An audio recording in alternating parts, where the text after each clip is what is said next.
Welcome to the Tuesday, October 25th, City Council meeting, regular meeting of City Council. May we have roll call, please? Councilmember Here. Councilmember Cardenas, Here. Councilmember Costa Junior, Here. Councilmember Robles, Present. Mayor Julian. We have a quorum. Will you please stand with me and for the pledge of allegiance? Ready? Begin. I pledge allegiance to the flag of the United States of America and to the republic for which it stands, one nation, under God, indivisible, with liberty and justice for all. Thank you. Item 3 is the agenda review. Is there a city council member who wishes to change the order of the business? No hands. Okay, go to item 4, ceremonial calendar. I want a certificate of completion, public safety intern program, Gabriel Matsura, Eric Vera, Luis Ramos Jr. And the second one was for certificate of appreciation, engineer Jacob Nino. Chief, are you handling that? Yes, sir. Okay, great. Where's that music coming from? I don't know. Is it, Is it on that thing? it might be on the, Oh. Why? Oh, it might looks. Oh. A little sneaky ad. that's funny. Interesting. Okay. Yeah. I kind of like it. Right, Chief, sorry to interrupt that. That entry. If I could have, Captain Matt and, engineer, Garcia. Can I have, Right. Jacob Nuno, Yeesh. Jacob? It's different. and our 2 interns, Isaac, if you don't mind coming up too.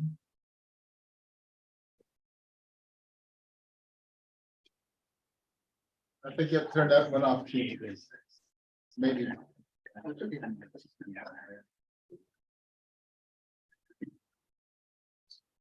Okay, somebody's on, but whatever. First of all, I want to explain as far as the public safety intern program really turned to the fire program. Our fire department does an outstanding job of what they do for the city of Guadalupe. But the other part is they are great mentors for our kids in the community. Every place we go, we talk with kids about public safety. And, we're thinking with the police cars and everything else, everyone gravitates that way. Well, they say thank you, but they want to be firemen. So I've had to kind of accept that. Our training captain, Mac, he's the one who puts a lot of this stuff together as far as for our entire department to keep all our fire personnel up to speed. And that in itself is a huge task. With that, I kind of put this out is we had some young men who were interested in the fire department, and through putting our heads together with Captain Schmidt and with our engineers and fire captains, kind of came about through having the intern program. These 2 young gentlemen, we have one more that's not here. These are the people who really wanted to be here.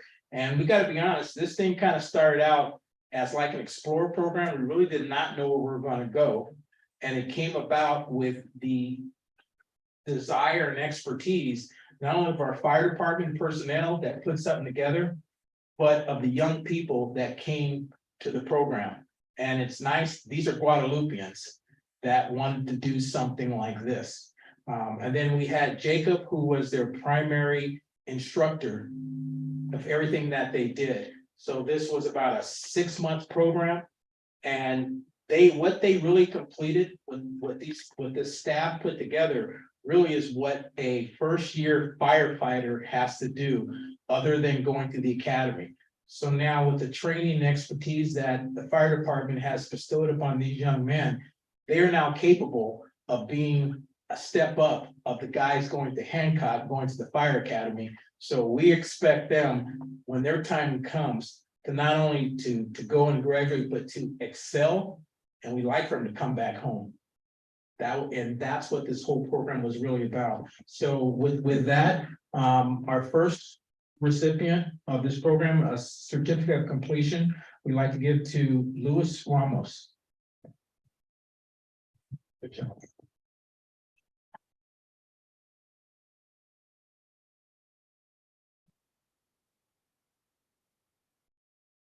Our other recipient is Eric Vera.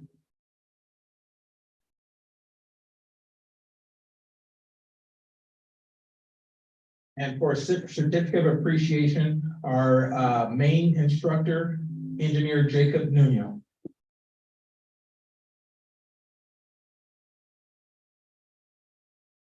Good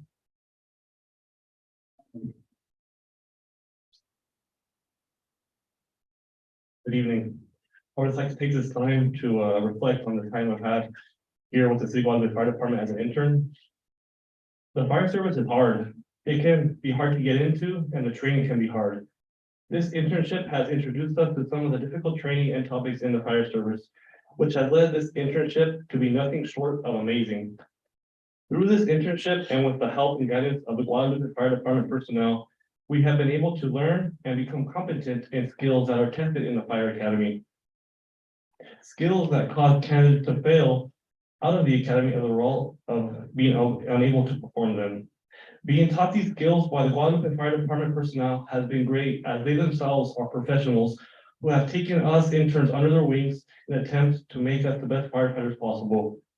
That is a great feeling for me, because being born and raised in the city of Guadalupe my whole life, I grew up looking up to these firefighters, and having them in my corner supporting me in my journey is one of the most amazing feelings, as they continue to give me the confidence to work hard, overcome adversity, and potentially be as great as a firefighter as them one day for the city of Guadalupe. There are 3 highlights from this internship that I would like to point out. The first one would be the training. Being able to get hands-on training on the exact tools that are used on calls is second to none. The second highlight would be the medical calls. Being able to show up to a community member's house and make a situation go from bad to better is something that is very humbling and rewarding. And third is community outreach. Last week, we visited Maggie Espinosa Head Start Preschool and discussed on fire and Halloween safety, as well as let them spray water from the engine. This was a pretty cool moment and gave us an opportunity to inspire the youth and upcoming future.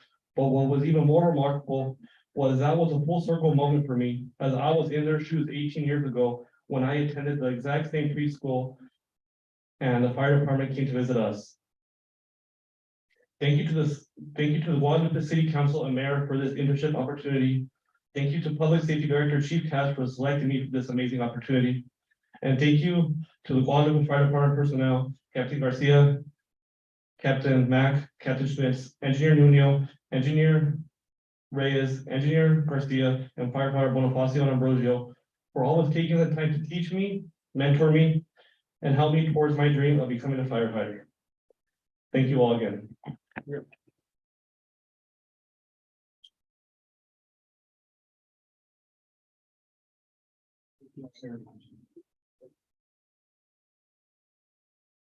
Now, one gentleman is not here, Gabriel's not here. Usually be sitting right here. But He's out of let's, town. let's name him as one, right? Oh. Let's name him as, I guess, did you name him? No, I did not. Okay. And our third recipient is Gabriel Matsura. He was really our first one and our guinea pig, as I always called him, for the program. And so again, thanks to all 3 of them. They completed this program. They did something that there's no other program like this in the county that brings the youth in and prepares them this way. And I really want to thank our fire department for stepping up and really helping these young men and bring them underneath the fold. You guys did a great job. Thank you. One last comment. Thank you, Chief. Everywhere that the city needed help, from the auditorium to the Royal Theater for painting graffiti to being out helping to the food bank, the group, the fire department, and public safety in general, were very supportive of the community. It's good to see local folks like you all be part of and still be part of the community. So thank you for what you do. Good, good.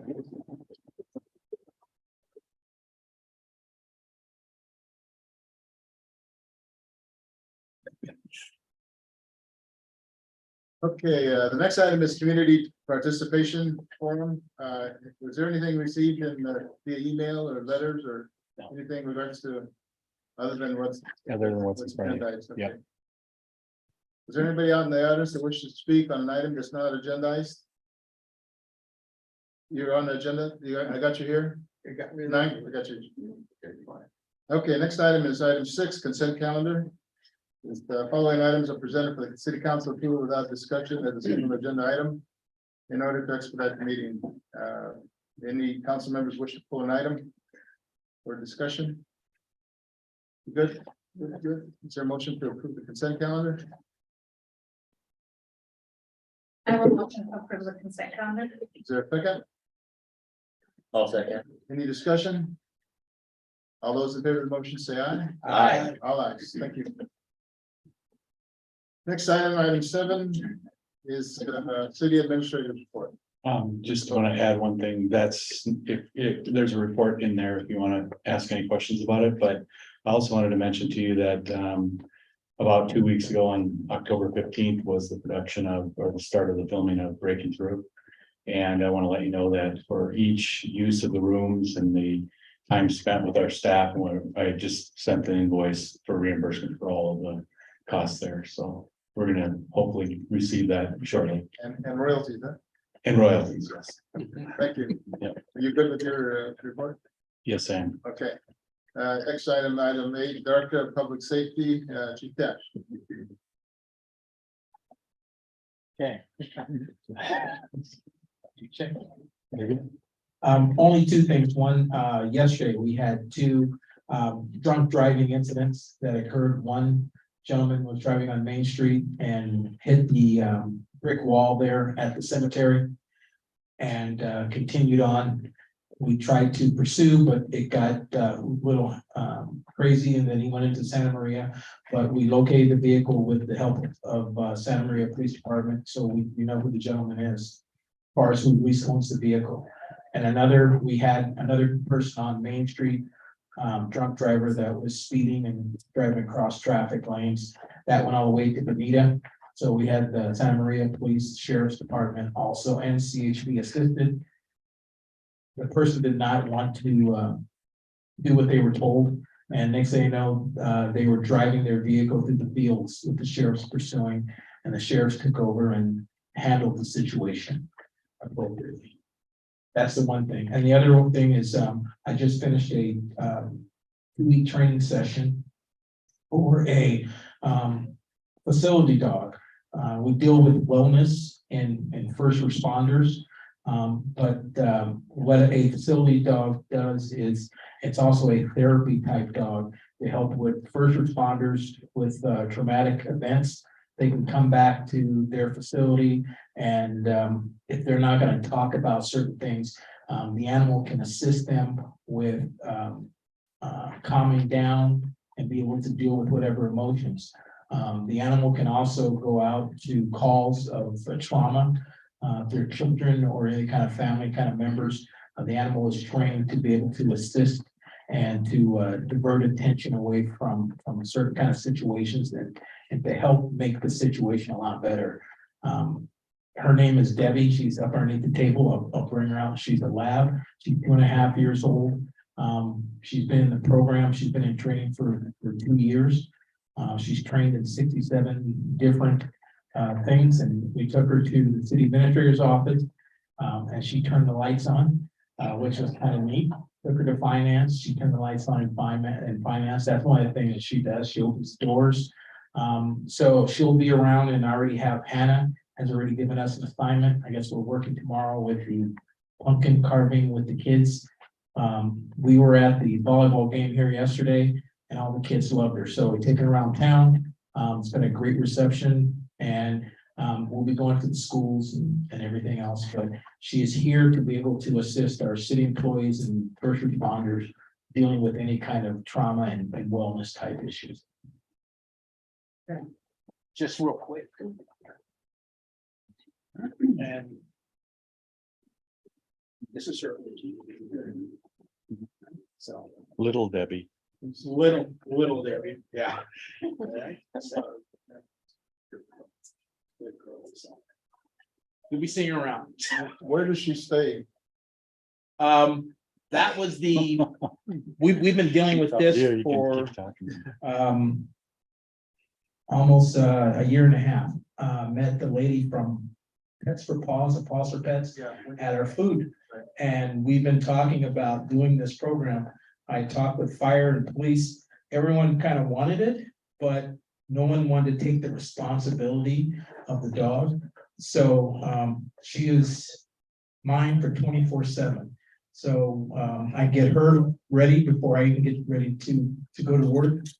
And then we head in, she stays with me 24/7. So when I go around town, so she'll be pretty close to me, but the ladies in their office have figured out a way with the treats. So she stays up there with them and they give her treats, and she loves laying on the floor when company comes to the front window, at least at the police department. So we'll have to break that eventually. Welcome, Debbie.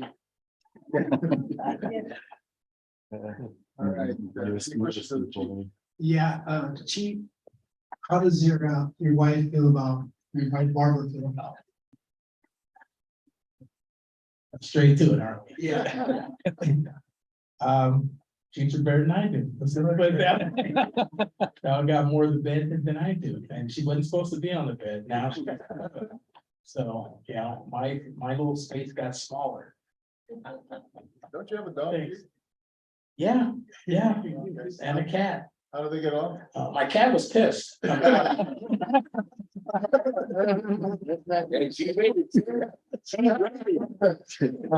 That's He's PG. upset. It was upset, and the first night was tough because they didn't get along. But he was crying, and so I slept on the floor with her, and then the cat got right in the middle. And my wife got a nice picture of all three of us sleeping on the floor for the first night. So Can you get a drink out of the fridge? yeah, Thank you, Chief, for sharing. I gotta remember that. Yes, sir. All right, thank you. Without further ado, we'll go to public hearing, item 9, public hearing to consider conditions permit. 2022-037 CUP for Highway 1 General Auto Repair. Mr. Bill Scott. Thank you. Let's make sure we're all hooked up here. We need to lower that right here. Oh, okay. Turn that one off, though. It's already off, yeah. The little, Quicker, quicker.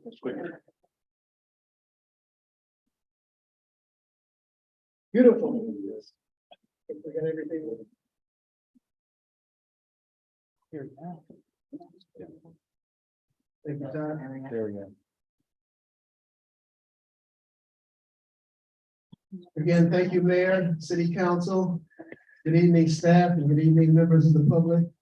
Again, the project before you is a conditional use permit.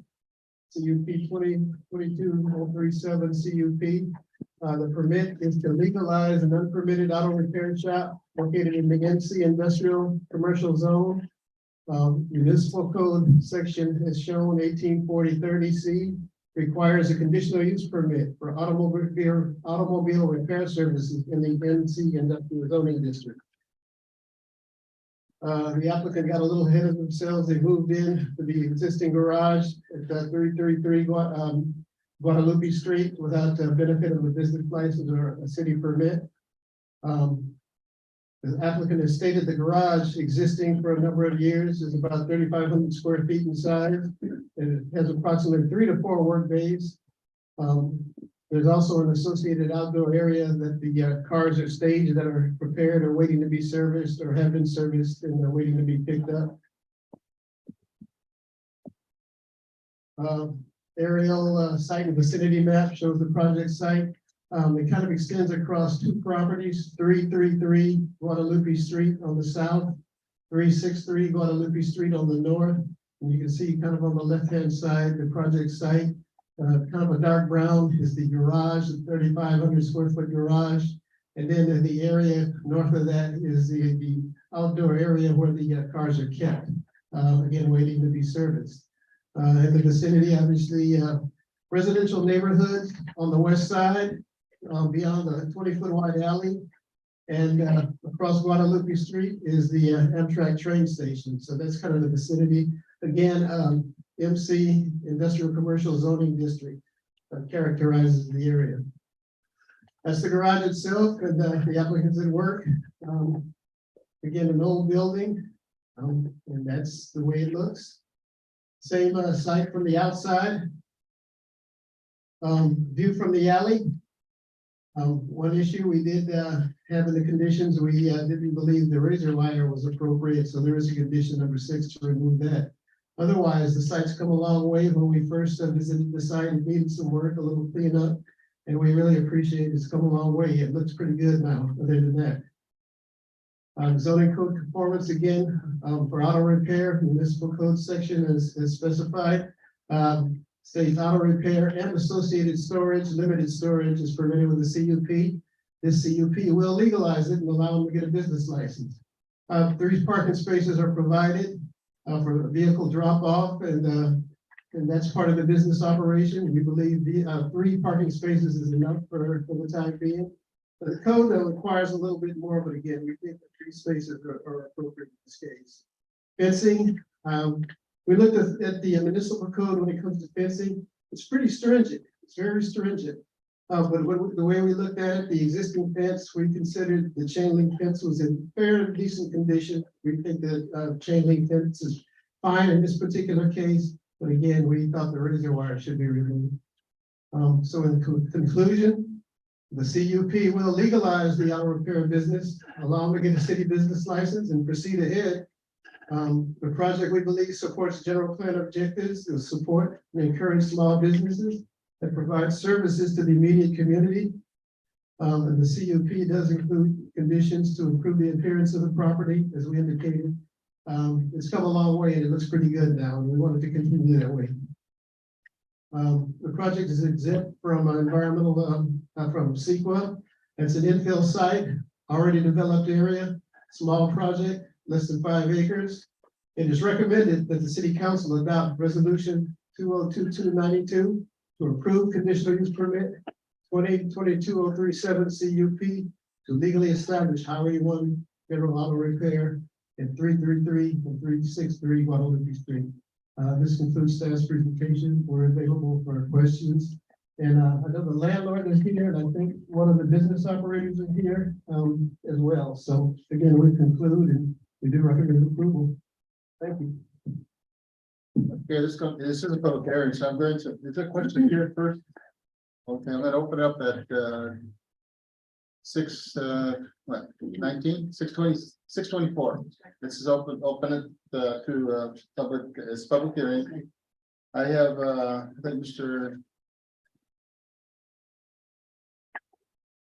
Alders, did you have a request? See here, where you go? George. Okay, Mr. Alvarez left. okay, and Mr. Jenkins. Well, thank you.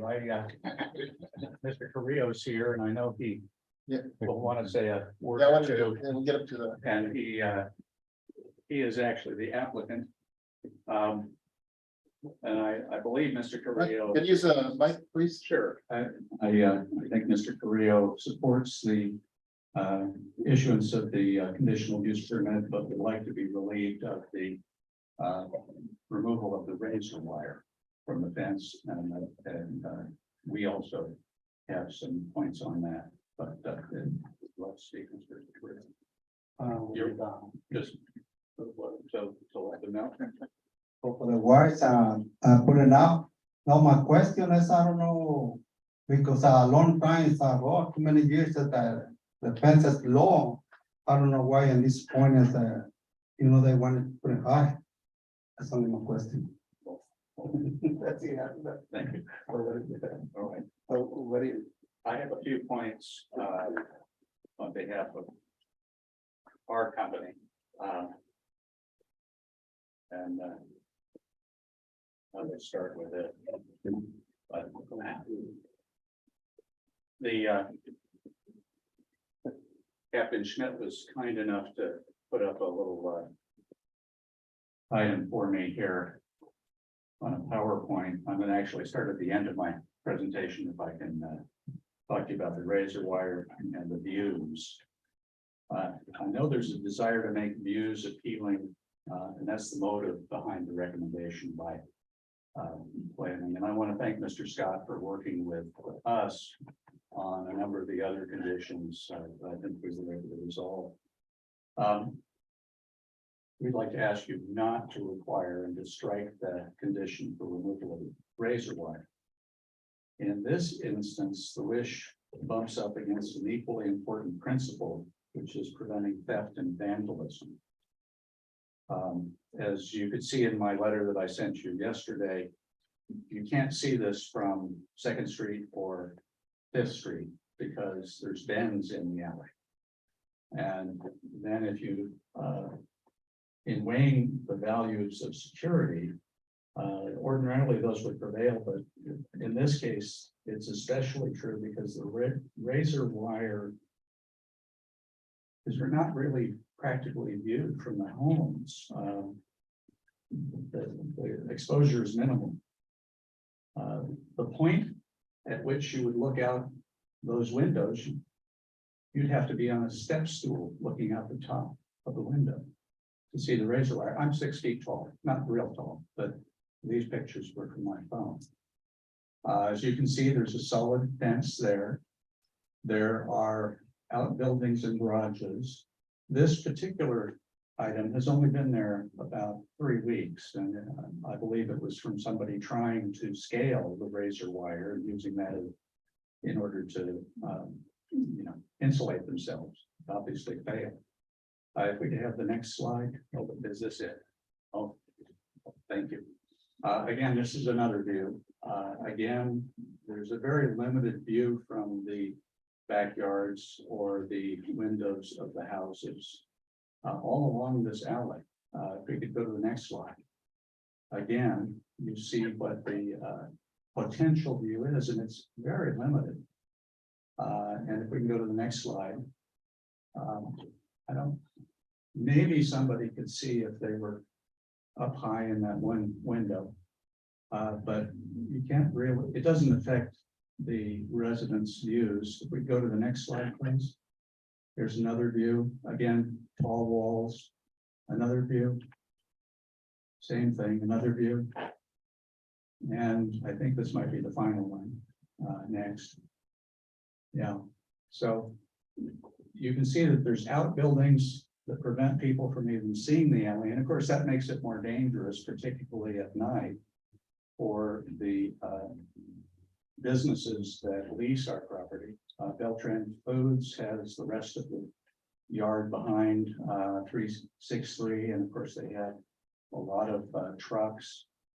Mr. Carrillo's worried that his customers will have things stolen off their cars during the night. And this razor wire actually was put up in 1976 when this fence was permitted, and it was signed off in 1976. And it's not visible from Guadalupe Street. There's a whole acre of land between Guadalupe Street and that back fence. And typically the gate, which has metal blocking the view, is closed. So we just think that that is a condition that could be stricken and should be stricken. And we'd ask for that. Now, there's something else.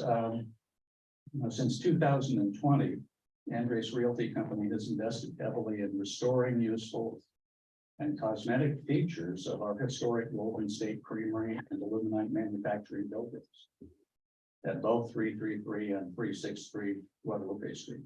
New roof, 50 broken windows replaced, lighted emergency exit signs, new water service, new restroom appliances, extensive repairs, new Knox boxes for fire department access, painting, staining, and installing a rainwater system for durable, drought-tolerant landscaping. And this is what we decided in early 2021 we would put in. And in fact, we got a permit for the electrical system that is going to power the irrigation with the rainwater off the roof. It's not cheap. If I can get this back, I'd appreciate it, but I can just get these two graphics to you to look at. The con. That has already started. Our contractor is located all the materials, and they're being shipped in. That's gonna start soon. The cost of that is gonna be more than 6 months of the gross rent that the company is collecting from Highway 1 general repair. So, we think we're making good progress on bringing back these venerable, not old, these venerable buildings. And making them useful, and that's of course attracting more business to Guadalupe. So we ask that you approve this plan, the permit. We ask that you strike the condition. I believe it's condition 6 that would require removal of grades of water. And I'm available for any question. Question from the council?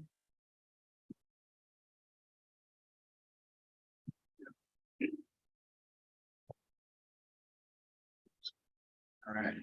Okay, good. Question, so that fence looks like it's seen better days. What are the plans to ensure, because that looks like a tetanus accident waiting to happen?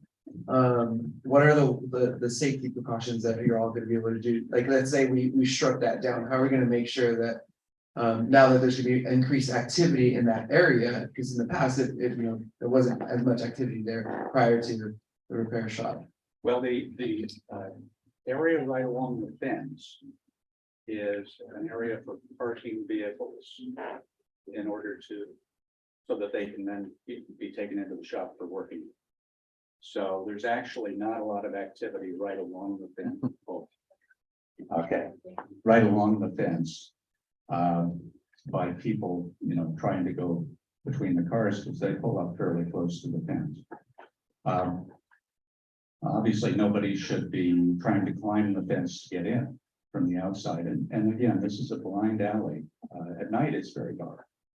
I've been there at night, and you know, the only light was from the street lights on Guadalupe Street and over on the next street beyond those houses. So and if I lit up a shop, I could sometimes see the owls circling, but very, very dark. So I hope that answers your question. I mean, that the whole idea is to deter people from trying to go over there. We are going to, it's nice to go through the planning process in one sense, because you go and look at things, and so we're gonna tighten up the barbed wire so that it's nice and fun. Yeah, because like from this angle, it looks like it's almost fallen over a little bit, like. Well, that's a deception. It's actually, if you want to come over, I'd be happy to walk you through it. The posts are in good shape. They're not falling over. There's at the very top, there's a bar that goes at an angle, which is what the barbed wire is on. And I think actually the way that picture is, it looks like it's inward. Does so this is probably more towards public safety. What's your all opinion on this? I know that there's also increased activity with the shop there. Do you guys have access to be able to, in case of emergencies, things like that? From the standpoint, I have not had a chance to even look at this. The security is definitely needed, but I saw the same things you saw. The fence looked like it had better days. And like I said, it could just be from the picture. I would like to at least have an opportunity to kind of take a look, see the type of security that that is there and if that is sufficient or not. You- Fire department is anything. You could call me and we can arrange a time, and as I was, telling, Captain Schmitz. We've ordered 2 Knox boxes, we're getting another one, for a different location. There's gonna be one, on the back gate, so that if there's a need for access from the alley. The fire department or the police department will be able to get in. There's gonna be one at we call it the front door, but it's actually the south door, in the front of 333 at the brick building. There's gonna be one there, which will have keys to the south gate and, also the doors. And if we have, one of the improvements we did was a utility shut-off room. So there'll be a key for that, and then there's gonna be a third Knox box at the central gate. That's between the 2 properties, and that'll allow everybody to get into, if there's a fire and emergency at the 363 warehouse or the 333 warehouse. So there'll be 3 points of entry for the fire department and the police department. We've always required in our leases that those be installed, at the expense of our tenants. But I'm finding that it's, because of technical issues, a lot of times, our tenants turn to us to go through the internet system to get these ordered. And we have a contractor who's coming to put in the poles and the facilities there. So, that's, those are things we've been doing, and have been planning for, making sure that there are safety improvements and making sure we can bring business to Florida. Really? Yeah, just, let's say we do keep the barbed wire. Is there a possibility to get that replaced or cleaned up? We can certainly take a look at that, try to Yeah. make the razor wire taller. Yeah, just to see that tarp Sure. removed. Yes. Well, the tarp will be removed. I didn't want to remove it until you had a chance. to So we see had it. a chance to get from Yeah. that. No, that was mine. Gilbert? Gene?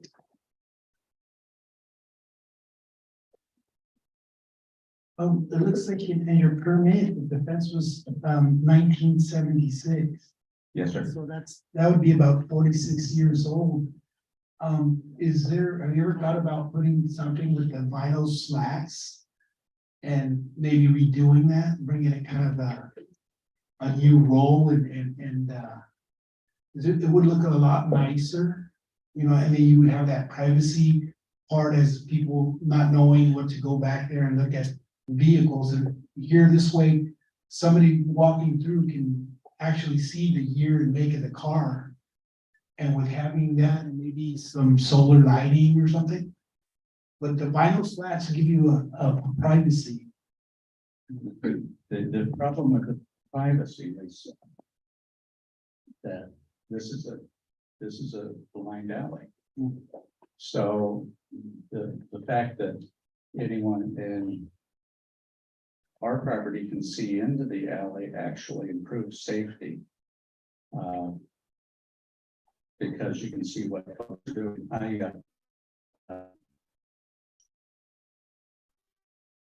There's no parking on the alley. Sometimes I've witnessed parking. There's no drag racing in the alley. Sometimes I've witnessed drag racing. The other obvious concern for us is this landscaping is taking 6 months worth of rent.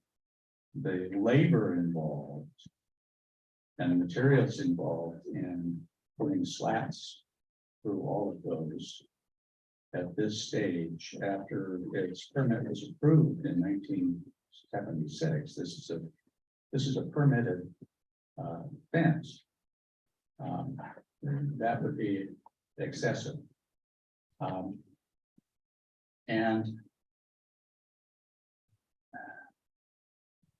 the reality is, if somebody's walking down the alley, they know there's cars there. The fact that they might see the make and model as probably going to significantly affect any bad actors' motivation to pop over against it.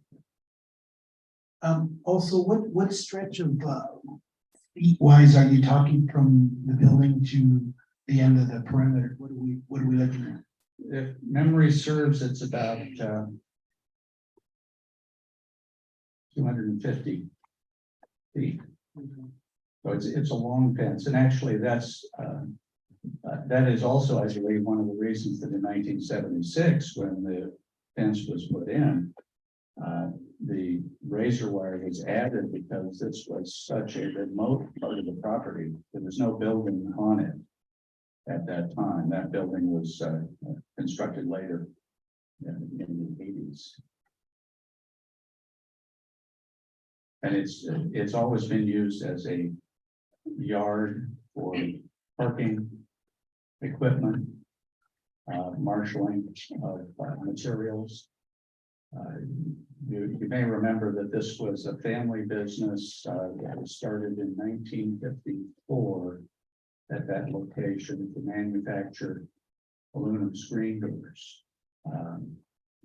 My father-in-law apparently was quite inventive and patented a number of the things that made sliding screen doors possible.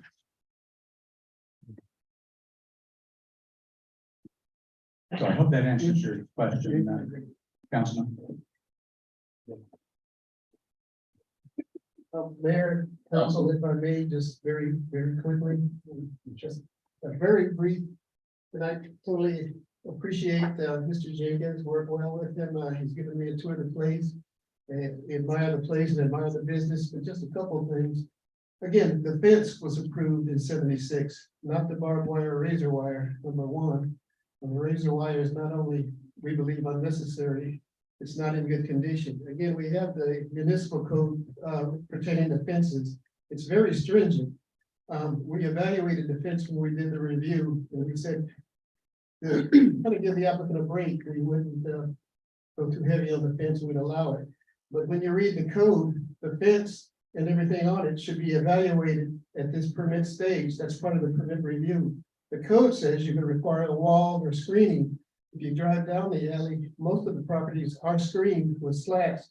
Most of the properties do not have razor wire. None of them have razor wire except for the neighbor, and some have barbed wire. It's just our belief.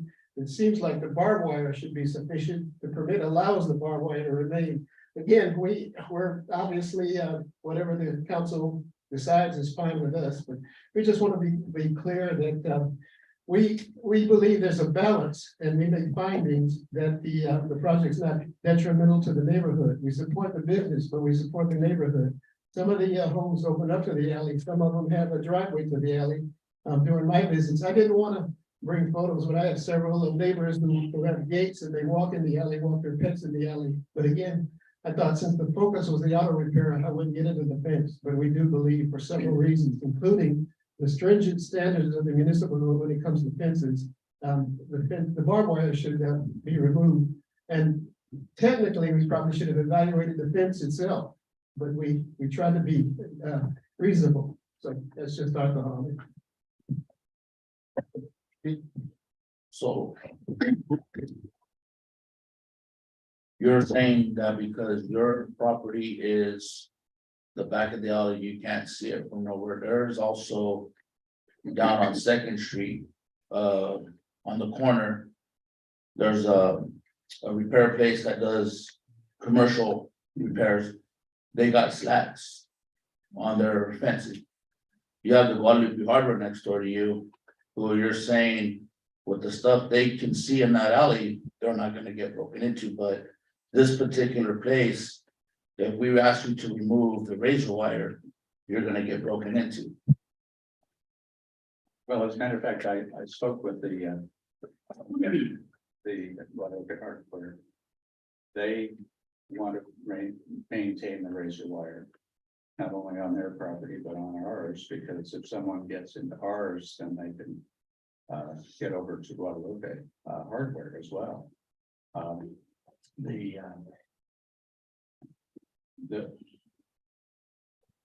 believe that the fencing that you're talking about down on Second Street with the slats was put in much later, whereas this was put in, as I said, in 1976. The barbed wire and the razor wire were put in and it was signed off on at that time. So, you know, and I know the standards in 1976 were different, obviously. But we feel, and our tenants feel, that they're more at risk without the razor wire there. The other issue is cost. I think the conditional use permit requires removal of the razor wire within 90 days. We're trying to get this property to a stage where it supports the upgrades that are being made to it and the maintenance of it. We haven't gotten to that stage yet.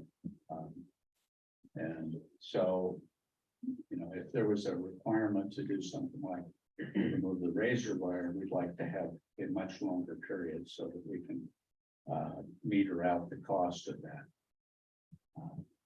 What cost would you need to We need labor. cut off the razor wire? Well, you know, Some tin snips and someone to wrap it up. all I know is my wife goes ballistic when I talk about going out there with tin snips myself, because she says, "Oh, you know, I'll kill myself." And she may be overly upset about that, but I don't know how to do razor wire. We have to hire somebody who has the skills, and it's a really long stretch, and it's the nice thing about it is it's dangerous to somebody trying to go over it. The tough thing about it is the labor of taking it off. You have to have somebody who knows how to do it, is careful, and who's not going to cut themselves. So, Well, looking at your fence, since it's 1976. If you look on your picture. Yeah. Your upkeep's not very well because you have a piece that's overlapping another piece to cover a hole that someone somebody put tried in to, there. tried to cut through. Yeah, So- no, we noticed that. So We, if they see the razor wire, they can still cut the fence. So if the razor wire is not really preventing, I'm just looking at it as razor wire is for prisons and jails, not in public areas. Because if someone really wants to get in, that's not stopping them. They're gonna get in. You know, so I mean, I'm okay with the barbed wire by all means. But the razor wires not really something I would see you really need for that particular place, because there are numerous other automotive places in town who don't have fences around. And I've yet to hear from Chief Cash that they're calling in for burglaries and robberies of customers' vehicles. So that's why I'm saying where you're particularly at, you're saying, because you have the alley, that your place is looking at more being broken into, but you need to keep the razor wire when there's other mechanic shops here who don't have that. Because their landlord doesn't put up a fence or require a fence to be put up in areas. Is what I'm saying. well, and those fences were put up at a later time. Is also what I'm trying to point out. And there's also some that haven't been put up. Yeah. But, Thank you. so, thank you. And my initial concern reading this is that how do you start a business without getting a permit? And why did we catch that? Oh. Without a business license. So that's where this is, you're rectifying that now. So that's a given, but that should have happened to begin with. Second, you had a photo or the slide number 7. That shows, and you don't have to show it, but slide number 7 shows no vehicles along that fence line. On the inside of the property. You go there today and it's full of vehicles. Yeah, because I had some, well, the problem, some customers coming and go. As well. About I don't know, I'm sorry, I don't know about what time, you know, somebody go and look it up. I looked at it at 12:30, I went today, Yeah, and in fact, I had a home back in that area. Mr. Robles brings up a good, you go down that whole alleyway from 5th Street to 2nd Street. a good portion of those buildings that, or those fences that are cyclone have slats in it. So that you can't see what's inside. I don't think that there's been any, maybe the chief and some can actually is there any instances of burglary or theft and that, as you may be able to recall? I'll just speak loud. None. The thing, and Councilman Cardes mentioned that fence is pretty shabby, it's 46 years old. So, and there's also an ADU going in the back of the one house. I don't know, it's on the south, north side of that, on the other side or the south side. So people do go in and out of that area. And to me, it looks like, I wouldn't want to look at,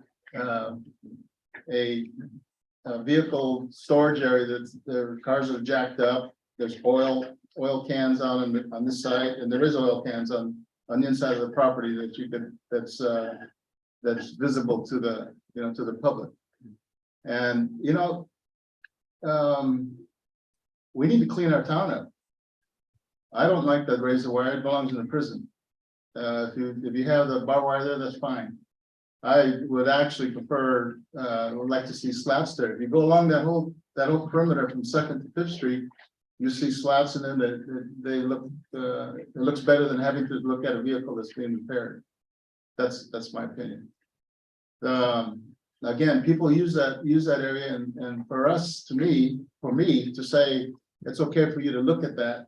And if you go over there today, you'll see a bunch of vehicles and not only vehicles that are there today, they're being repaired.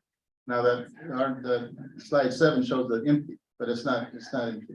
And I'm sure there's going to be some movement in terms of what's going on there. And it mentions a definition of long-term and what's the definition of a long-term and short-term vehicle storage? Thank you, Mayor. If I may, the municipal code makes a distinction between long-term and short-term. And the code says that as a conditional use, the one we're looking at for auto repair, you can have incidental storage, which is short-term. We try to describe generally meaning, customers have their cars repaired and they move, they're continuous. Storage is a whole different matter. And there is some storage occurring. We talked about that. Storage means just something that's just sitting there until they get ready to do something with, like a storage yard. You just have any kind of materials or equipment stored for a longer term. The definition of long-term versus short-term is a little nebulous, but obviously something that stays there for months or years and doesn't move is more like storage as opposed to an auto repair where you think it gets fixed and it goes and then another one comes in and it goes. So long-term versus short-term. That still doesn't answer my question. What is short-term and what is long-term? It can't describe it much better than that, honestly. Well, But an example in the code is a salvage yard. And another way to look at it, the storage, if you have a vehicle and say they're parting it out, or it doesn't have wheels, or it's taken apart, or it's rusted, it's sitting there for a while. Usually an auto repair shop means they're being repaired and they're moving, they come and go. It's almost like on the street storage, if something's sitting there and it's not moving, I think it's supposed to go. It's not supposed to. That's like the property on the corner of the northwest corner of 5th Street. You see vehicles parked for quite a while. And it doesn't look good on that main drag. Of course, this is in the back, so that's a given, but my concern is, I think it's been raised, and that fence looks like it's deteriorating. And minimally, there needs to be slats in it, to me. That razor wire needs to go, to me. The barbed wire can stay there. I really don't even want to see barbed wire there, because that reminds me of a pin. Maybe that's what you want to do there, to keep people out. But I know that the hardware store was asked to remove that, and I'm not sure if hardware store in the front, they put a new fence there. They put, but it has, I wanna say it's the barbed wire, but it's straight up instead of. Okay, all right, but it's barbed wire. Yeah. I can say the fence that's there does not meet the high standards set by the code, and we tried to, again, be reasonable and kind of split the difference, but we should have recommended the whole thing, but we didn't want to go that Now, far. what is the actual, now you mentioned, you asked the question in terms of the length, it's not 250 feet of fencing. Is it? Well, the lots are pretty long. I don't know, I'd defer to the landlord, Mr. Jenkins, for the link. We have the APN map, I'm not sure. I'm just giving you an estimate, but the lot, the parcel is 212 feet long for 363. But this yard area goes over partially onto 333. So there's at least 50 feet there before you get to the building. Actually, before you get to the concrete.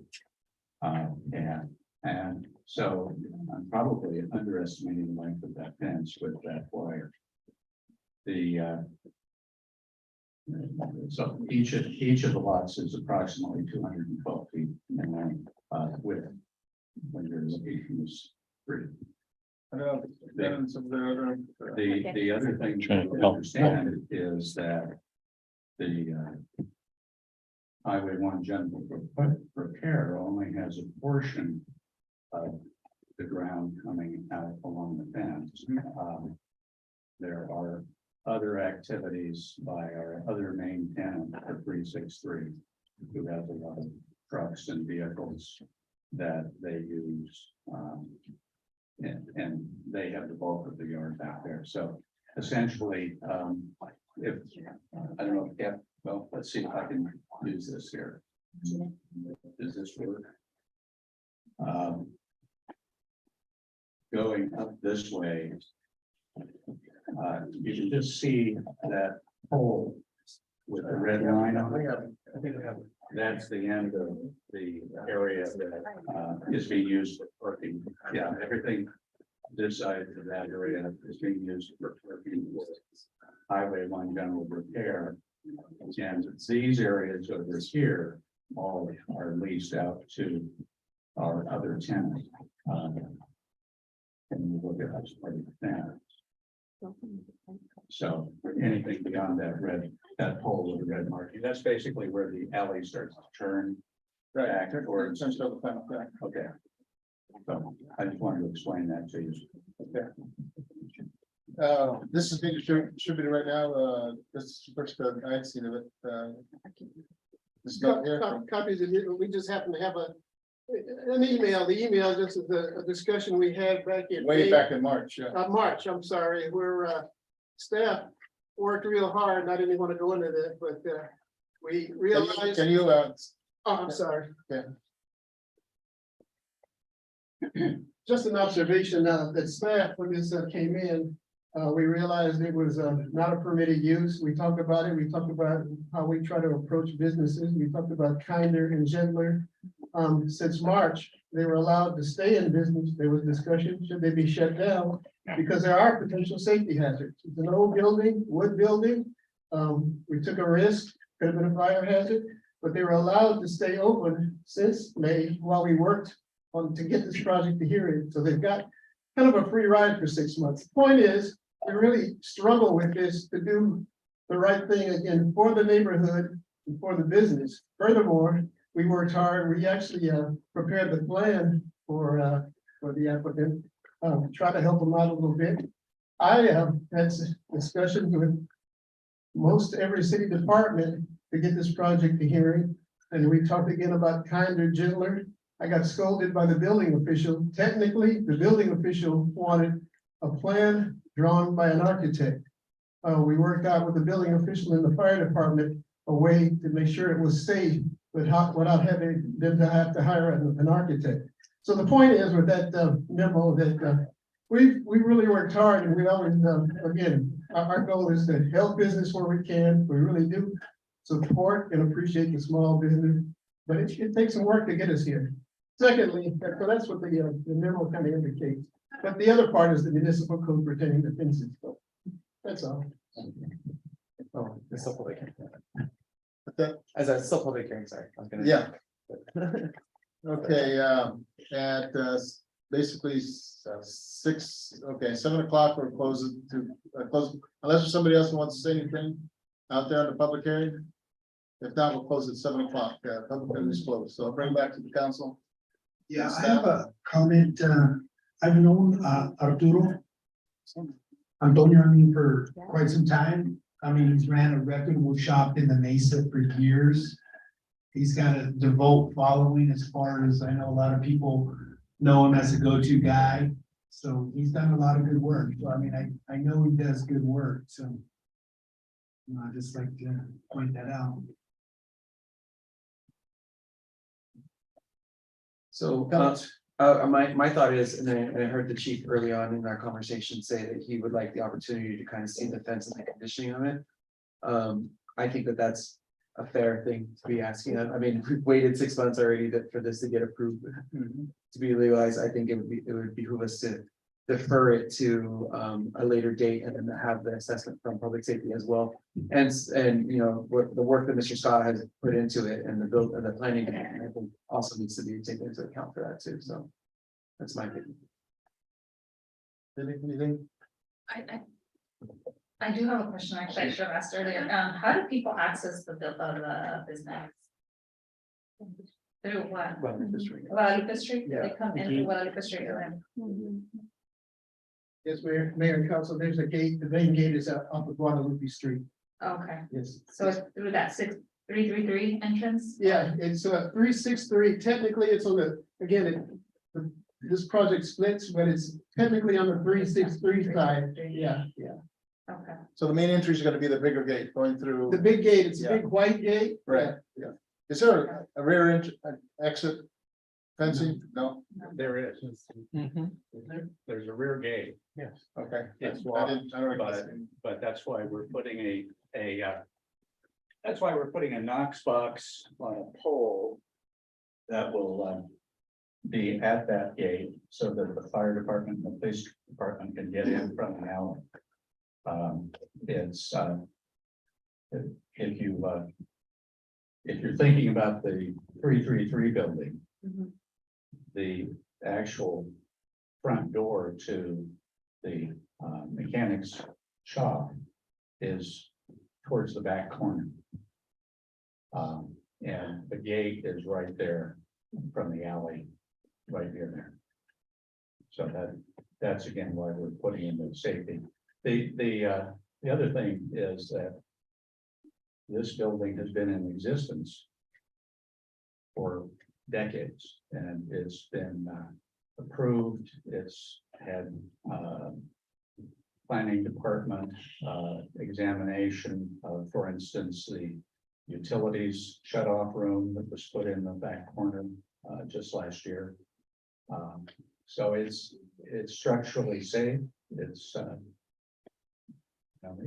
in good shape. It's it's a mechanics area. It's been used for manufacturing, so it may not look pretty from the inside to some eyes, but if you see the shop inside, it's obviously there's a lot of industry and work going on there.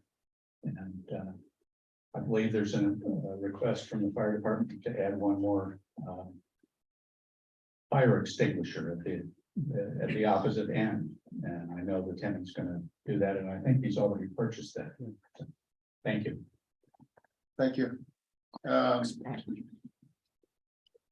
mentioned,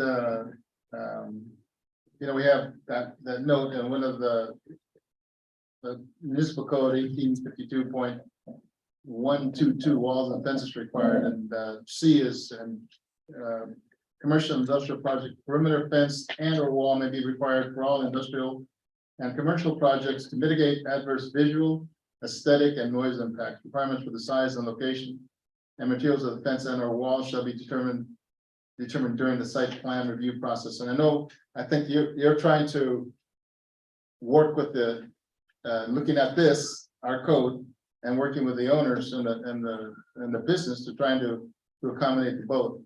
And I echo what Mr. Ramirez, Councilor Ramirez said, that I would like to have the chief and to actually take a better look at that whole area, looking at the barbed wire, the razor wire. And I would like to postpone it until a public hearing until our next meeting. No, Mr. Mayor, if I could, a little clarification, what is it that you're looking for the police chief to do? He hasn't seen it. Well, I understand, but is, are you That's gonna what- that's what I'm evaluate asking. the claim, I'm sorry, I'm not being clear. Yeah. Evaluate the claim of the, Mr. Jenkins that, razor wire is essentially required for security for the site, or, I mean, the chief isn't gonna make an aesthetic determination, that would be your determination, so I'm just unclear what you're asking the chief to look I at. can clarify too. Thank you. Yeah, so for myself, I would say weighing the recommendations of both Mr. Scott as well as. Right here in this, in this other page of the municipal code, it talks about. Declare, like, it's talking about more of like a public nuisance kind of thing, but it's part A where it says. Oh, fence or wall in which is over 5% of material is missing or in disrepair. It looks like more than 5% might be in disrepair, so. Being able to get that evaluated. Again, I'm just trying to clarify the chief's role here, right, so that he knows what he's being asked to do, because I'm not clear, and I apologize. Is it that you're asking him to do an overall safety assessment of the alley, the fence and threat of crime? Or just the condition of the fence, because I'm not sure he would be the one necessarily the only Well, one. that's the that- condition of the fence, Okay. I'm just saying, but that's giving us that's. Based off of this is the reasoning that looking at that picture. Is that brought that up for me, but safety was the first reason I asked him, and I said, how is it public safety going to be able to access it and whatnot, and. The applicant has talked about certain things, but the chief hasn't had that. Right, and then the nuisance, the potential public nuisance, as well of the razor wire. This right here is just, yeah, I guess, yeah. Thank you. So I also have a question on that, owner and tenant, Antonio, has anybody broken in recently or attempted to break in? To any of los carros ahí? No, Okay, no. thank you, gracias. I have a question for Patrick Smith. There, no, on the, when you guys have gone through there, what about their hazardous waste? How many drums are they containing of oil there? And do they have a spot that, per fire code, that would say they gotta have a fenced area that they store all that stuff away from the building in closed containers? Anything like that? Have you guys gone through to look at any of that yet? So at this point, we're still on the, I guess, approval for the site, so we haven't done an actual site business inspection yet. Some of those items were identified and the approval process as where he's gonna need safety areas, extra extinguishers and so on and so forth to mitigate some of those hazards, but at this point, we haven't done an actual business inspection to identify specific locations. Okay, Thank you. We can do it jointly.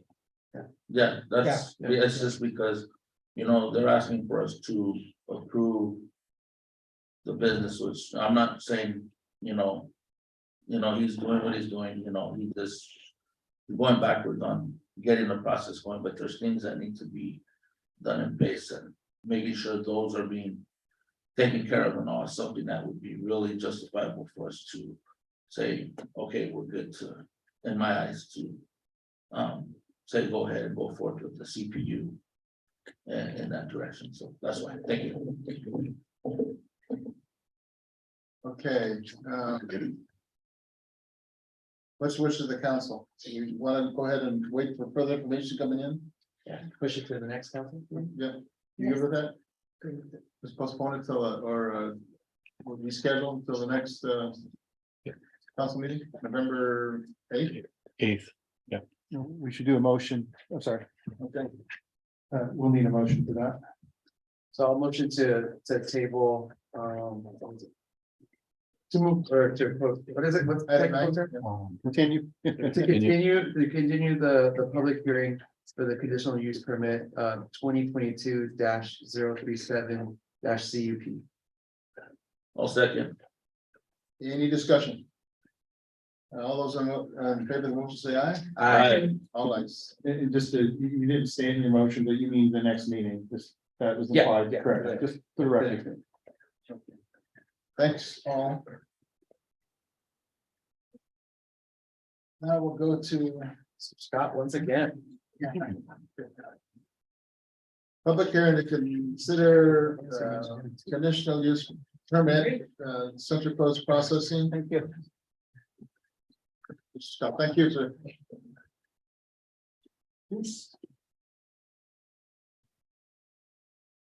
Wrong one. Did we get them out of order? That one? I'll let the, That's it.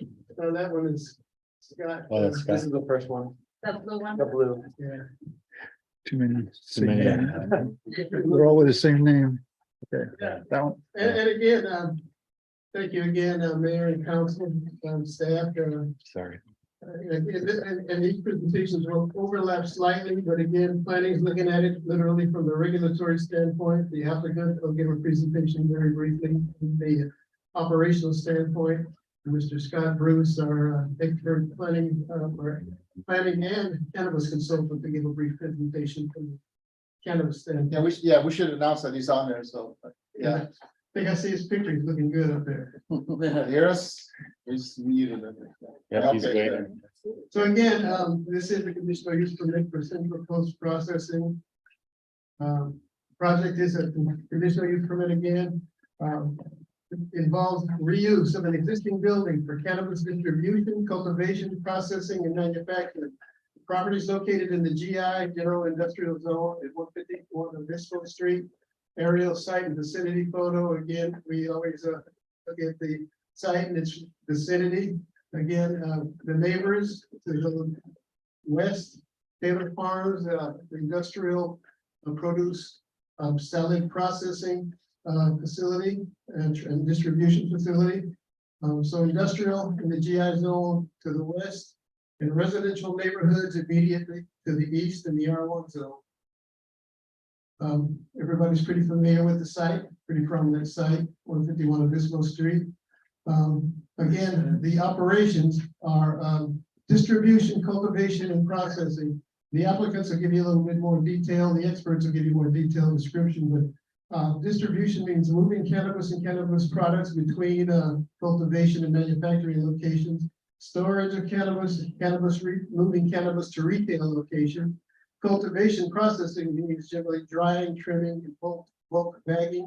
Manufacturing means use of non-volatile methods to extract concentrates. So that's the layman's explanation. The project site itself, 6.2 acres in size. The existing building, 60,920 square feet. The building was originally constructed based on our building permits around 1959, some minor additions. Again, formerly housed Obispo Street cooling, 6 existing driveways from Obispo Street. The site will be enclosed by 6-foot security fencing, and they'll add 60 parking spaces. We looked at the main issues with this use permit are always neighborhood compatibility, and in this case, regulatory compliance. Both of those items would be implemented by the conditions of approval, applicable state and city regulations, and the applicant's operational plan. So they would all carry out those two factors, neighborhood compatibility and regulatory compliance. And again, all of those A, B, and C are aligned to work together. In terms of security, condition number 35 talks about it. It's a lengthy condition. I won't get into the details. The applicant and Mr. Scott Bruce might talk about security a little bit more. But the main components again are fencing, cameras, and lighting. Again, to be discussed further. Likewise, odor control is a big one. Condition number 39 establishes the parameters for odor control. And again, I won't get into the details. That'll be explained later. One I will just touch on is noise. Just inherent within industrial operations are typically noise. In this particular case, the noise would be generated by the long-term noise, outdoor mechanical equipment, air handlers. They are located on the residential side of the building. But there is a measure, they're enclosed in boxes or mufflers, you might say, to mitigate noise to a non-significant level. The outdoor activities associated with industrial, in this case, primarily the loading and delivery. Deliveries would occur from 6 a.m. to 6 p.m. A noise report and environmental assessment was prepared for the project and concluded just the location of the loading dock would negate any noise impacts. That's the loading dock, as you can see on the left-hand side, as part of the building. that part of the building stands between the residential neighborhood and the loading dock. So based on the noise report, there should not be any noise impacts. Just the thing coming from the planner, I decided, or at least in my opinion, the building was a bit dingy. We're gonna have to repaint it. That's a condition of approval. We'll refurbish, repaint the building. We'll give them a year to do that, but we do want to brighten up the look of the building. Driveways was a pretty big consideration in terms of the environmental impact potentially, and in terms of just how it affects the neighborhood. 4 of the 6 driveways that we talked about from Obispo Street will be used by the project. The traffic study prepared for the environmental document determined that there would actually be fewer vehicle trips than from the previous project. So there'd actually be an improvement technically or literally in this case. Previous traffic study found that the previous project, the cooling facility, had about 20 semi-tractor trailer trucks deliveries per day. This project would have 4. So in both cases, overall traffic and truck traffic, the project would result in fewer traffic trips. There's traffic reduction measures in the project that would be implemented by the applicant. Such measures would encourage bicycle, bus, alternative transit modes, so that's part of the project. And then the truck access route, that was a big discussion, provided for the neighboring use at Taylor Farms. That's the gate to the Taylor Farms receiving area. That picture was taken literally from the 151 Obispo site, meaning historically, Taylor Farms has accessed its receiving area through the 151 property. We're glad to report that Taylor Farms and the 151 Obispo folks, Central Processing, has they've worked out an agreement that we'll talk about in a bit that would maintain Taylor Farms access while accommodating the needs of 151 Obispo. So both facilities would be accommodated with the driveway layout. Here, this is the driveway layout for the 151 industrial site, the main site, the project site we're looking at today. Those are the driveways. The plan set labels the driveways. There's driveways C, D, and E. The northernmost, the C up there at the top, and the southernmost, the C down there at the bottom, are kind of the main entrance and exit, as you can see. You can see the bottom one closest to Obispo Street would be the primary entrance. It would form a loop to go in, hit the loading dock, make deliveries, and then go out generally through the driveway C, the northernmost driveway at the top. We believe that's a good solution. It would direct a little bit of traffic onto Obispo Street, but we believe the amount of traffic would be negligible. It would be from the main, again, the Obispo Street 166 intersection, which based on the general plan, we will have a signal someday. So it'd be a signalized intersection, which makes perfect sense. And again, this segment, being this close to 166 would limit traffic to just a limited segment of Obispo Street. And again, driveway D would access just a small enclosed area, which would accommodate access for administrative staff and office staff. The 2 driveways E would be closed, gated, and not used by this project. And again, on the left-hand side is the through access route for Taylor Farms. So the arrows on the left would literally direct traffic or allow traffic, truck deliveries from 166 Main Street directly to the Taylor Farms receiving area. So we believe it's a win-win for both businesses. Again, that's the aerial photo of the site. As you can see, kind of the left central part, the way it currently operates. Taylor Farms, again, has had long-standing access. You can see their truck parking on the site. That would be allowed to continue based on the current site plan. So again, it's a win-win in our view. There's kind of a light area there. Most of it, the site is mostly paved. The light area would be paved to accommodate traffic, so a little bit of paving would be in the works. So again, just another visit with the site aerial photo there. Again, driveways, we're talking zoning code conformance here. Driveways would be paved to meet the city standards for municipal code standards. Parking will meet municipal code standards. fencing will meet municipal code standards. Now, in this case, there is an existing fence on Obispo Street with some barbed wire. Not a favorite thing of planning, but in this case, we looked at it and said, since the fence is existing, it's slatted. As long as they maintain the barbed wire, and there's a stringent condition, the barbed wire must be tightly strong, no drooping, no rust. Debris should be removed immediately. So the barbed wire is conditioned allowed to remain, no razor wire. We believe that meets the code standard. Landscaping, in terms of the landscape plan, the code typically requires about 10% landscaping. Again, we looked at the site, as you recall from the area, it's gonna be almost 100% paved. Again, the site has always historically been accommodating truck traffic, vehicle traffic. We found that the site is gonna be enclosed by security fencing. It's not open to the public, so there's no visibility into the site. So it's only logical, it's impractical to landscape anywhere but on the street frontage. So that's what the landscape plan shows. Those landscape pockets are what staff recommended. There's those triangular shaped landscape pockets. So that is the landscaping proposed. Again, just logically and practically along the street frontage where it would be seen. So we believe that's the right thing to do. There's 83 conditions in the permit. We probably disagree on one of them. There's a little strip of landscaping that staff would recommend. There'd be a sidewalk there instead of landscaping. We believe the triangle areas are enough. And we believe the sidewalk would accommodate workers and it would meet the intent of the transportation management plan, which does encourage bus travel, bus trips. And we could move the bus stop up to probably the northerly part of the site and a sidewalk, and we believe that would be a better solution. Again, with landscaping, triangular pockets. Environmental findings,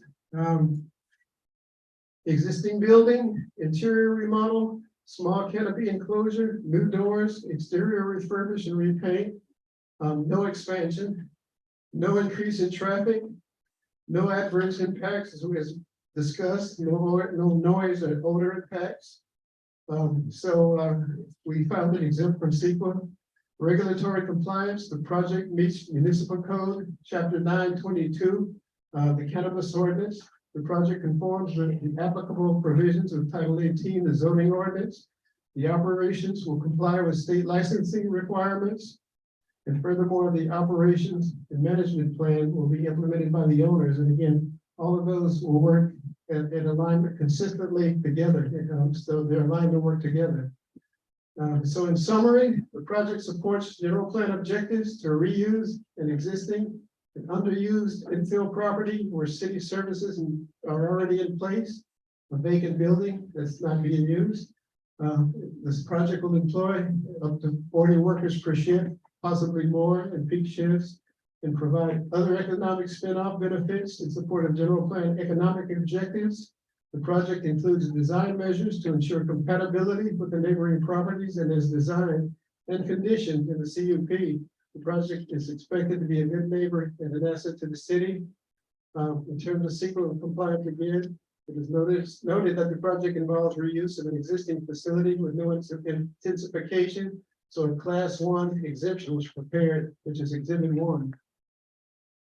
In terms of recommendations, and again, I'm going to turn it over to the Central Coast Processing folks to do a brief presentation, but I will just summarize the recommendation because as I kind of learned from my friends at Pasadena, we always do a last minute change. So I have a last minute change for you. But it is recommended that the City Council adopt resolution 2022-093 to approve the conditional use permit. And we will pass out the changes and then we'll let the folks do their presentation. He's gonna pass them all. Okay. So there's some.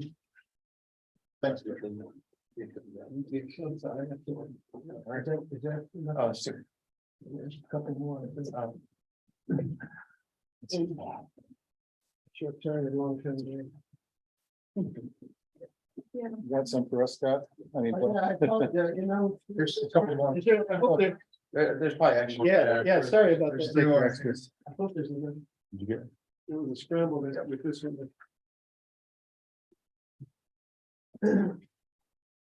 So very briefly, what the recommended change is, the applicant and Taylor Farms have worked together and it sounds like they've come to a conclusion where they're made an agreement.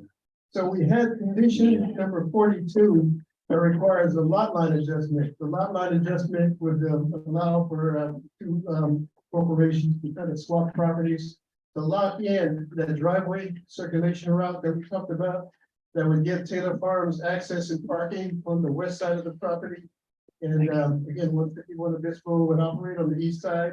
So this condition, we had the same condition, but this was written by the applicant and their attorneys, so I guess it's a better condition. So what we're recommending is replacing the existing condition 42 with the recommended condition and the attachment. So if that's clear, replace condition 42 in the, which would be attachment number 4 with the new condition number 42 and the attachment number 4 is shown.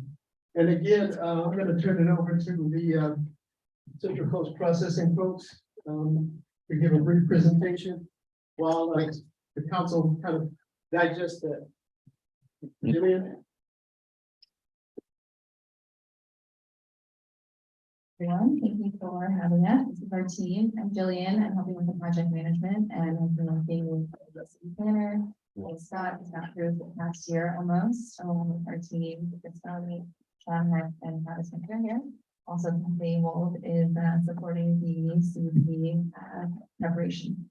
So, Central Processing is going to be the name of the cannabis business at 151 Obispo, and we've all been working in the industry for years and also have licenses in Santa Barbara and other states.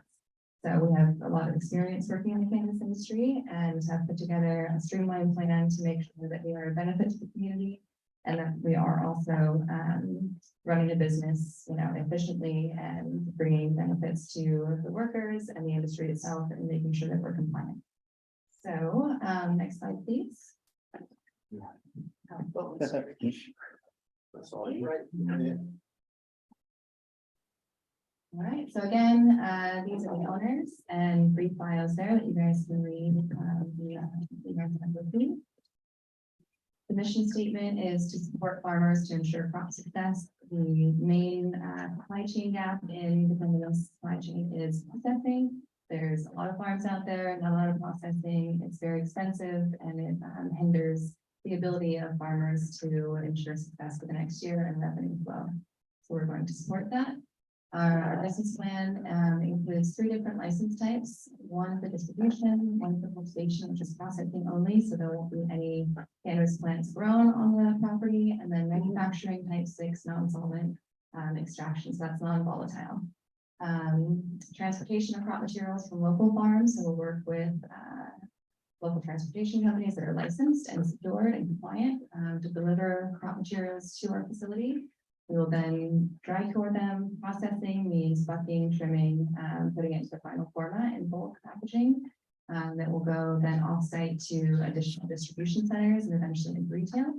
And then it's transferred back to the farms should they so choose. So just supporting that supply chain.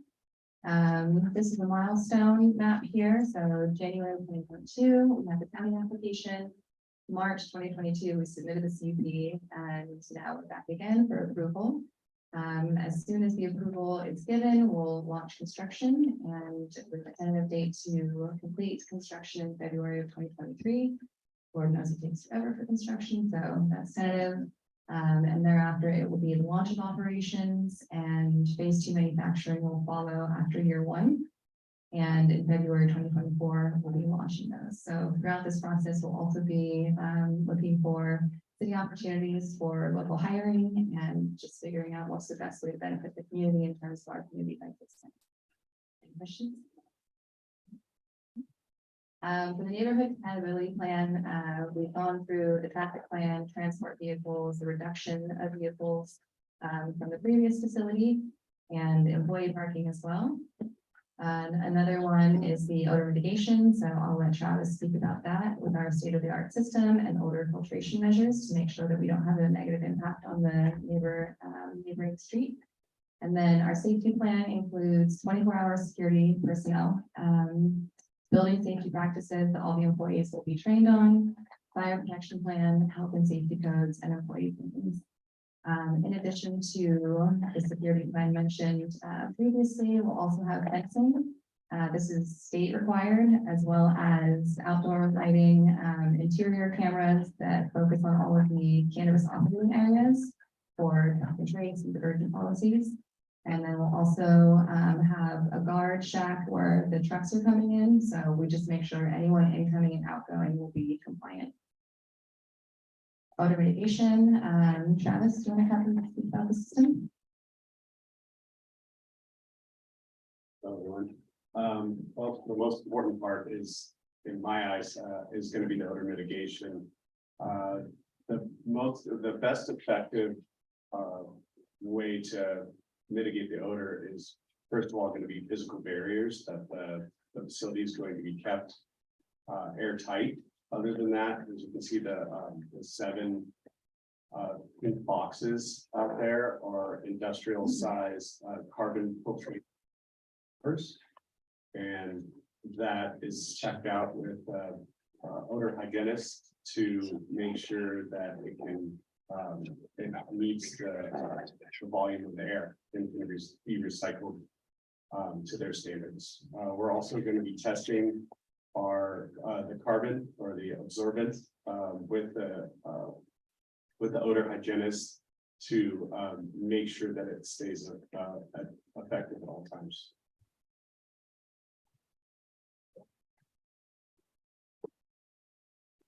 For the landscape screening plan, as Bill mentioned, we have proposed put landscaping on Obispo Street to beautify the neighborhood. And then there was a condition that we'd like to discuss and try and remove in terms of having a sidewalk placed in front of our building. There is no other existing sidewalk along that street. And in reading the transportation and sidewalk plan, section 4.2.1 dictates the master plan does not require sidewalks along Visco Street and industrial parcels. So just something to consider. Here is the proposed landscape screening plan there along Visco. We discussed this ad nauseum with Bill Scott, his preferred flora. And so moving into the employee plan, we're going to have local hiring initiatives, job fairs. The intention is to have 2 employee shifts from 6 a.m. to actually 7 p.m. But deliveries will occur from 6 a.m. to 6 p.m. with 40 employees per shift. And depending on peak season, it could be max 60. So how the process works in terms of the supply chain, step 1, wet weight is transported from farms and delivered to our facility for processing.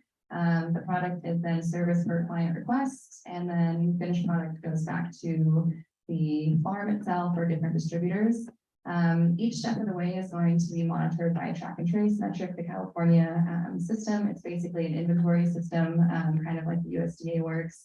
If you're unfamiliar, meaning as soon as it arrives to the facility, there's a manifest for it that dictates how much is in the truck, and then we process it and understand what's waste, what's water waste, what's trimmed off, like every step of the way. So there's no loss in product, and this also supports California diversion plans.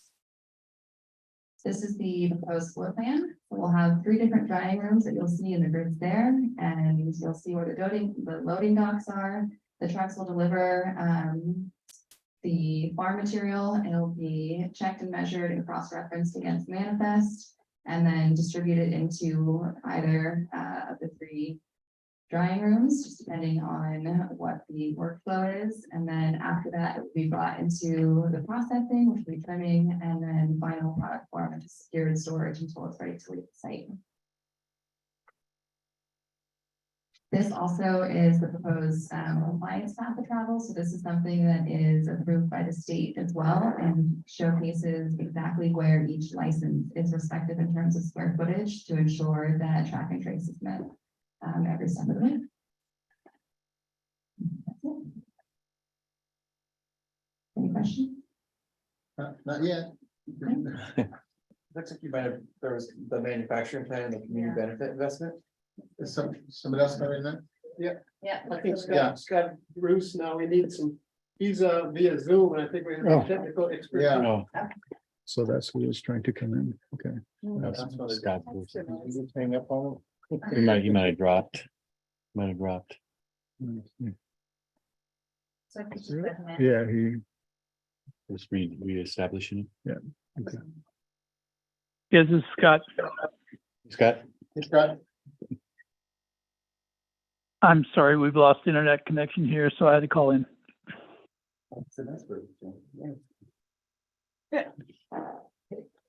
okay, you covering, what part are you covering? You covering what are you covering? The third PowerPoint presentation? Click on that. Third PowerPoint, it's up on the screen. Oh, here it is. Okay. No one's covering the last two slides. The last slides for yours. Yeah, Oh, so are you gonna do yours first? Or you're gonna, if he wants to see if that is. Okay. We can follow up. Okay. Are we gonna have to click one? Okay, you're on. I'll move it here. Okay. I hope. Can you see? Okay, us? yeah, I know, we've lost internet connection out here, so I'm actually looking at the PowerPoint on my own computer, and I'll talk to you on the phone, and I'll ask you to change slides as we go along. So I heard most of the last one just before Travis came on. We lost internet. So thank you for the opportunity to work with you on this project. It's been a pleasure working with Mr. Scott.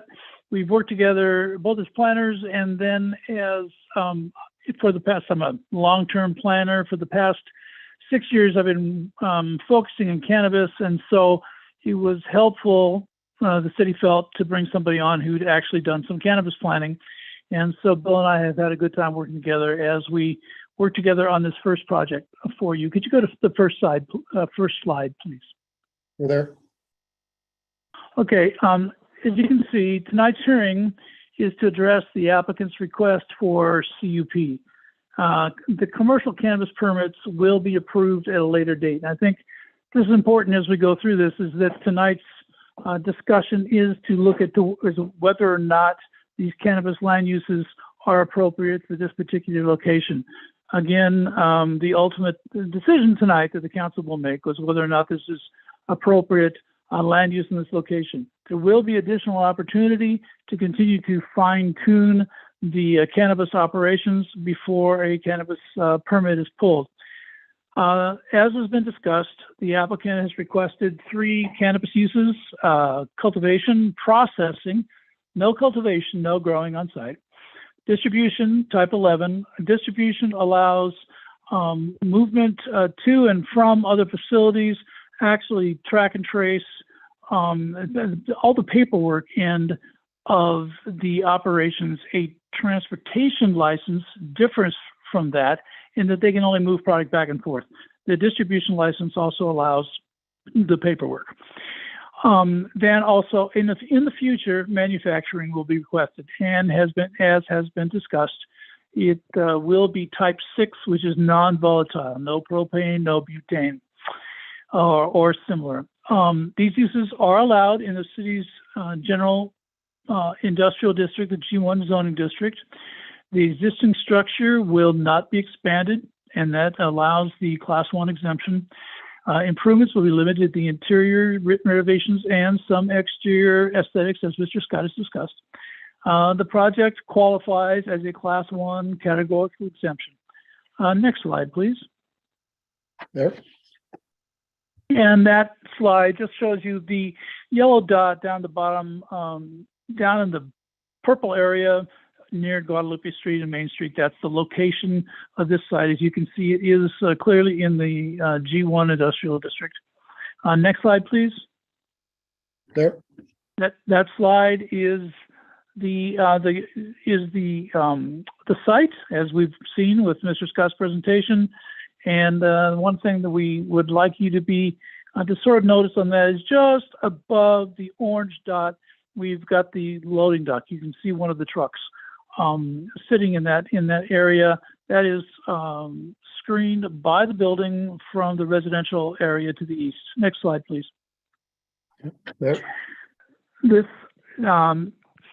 3 to 4, and this slide we'll talk about cannabis operations at this point. Exactly what a little bit of detail on how the operations will work. As we present CUPs with cannabis components, we feel it's important for the council to have a general understanding of how the operations will work. What we try to do as planning staff in this case is to work enough with the applicant to know that ultimately cannabis operations will be have a very good chance of being approved by the state of California, and so that the concern at staff level is that council is able to make an informed decision as to whether or not the land use could actually occur.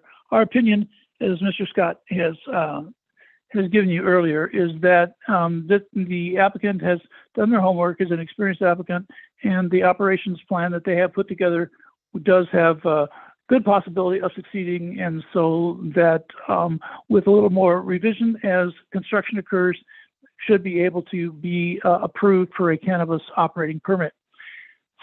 As far as operations are concerned, 3 to 4 covered semi-trucks daily will bring raw product to the loading dock area. These semi-trucks will be covered, they'll have a door on the back, and they will bring raw product from the fields to this facility for it to be dried, trimmed, bagged, and set back out again. We will speak about this several times, but the primary time of the processing for cannabis when odor may occur is in the transport. From the odors of cannabis plants drop over the first 10 days. Within the first 10 days, most of the smell will be removed. So it's important to know 3 trucks will be coming in daily, but they will be covered trucks with the doors closed. The truck will back up against the odor seals, and I'm assuming I wasn't able to hear that part, but the Travis was able to talk to you about how the seals are on the outside of the building. Trucks will back up against the odor seals, and then bumpers, and then the doors will be opened, and the doors into the building will be opened. The material will be unloaded off the trucks into the structure, and the doors will close.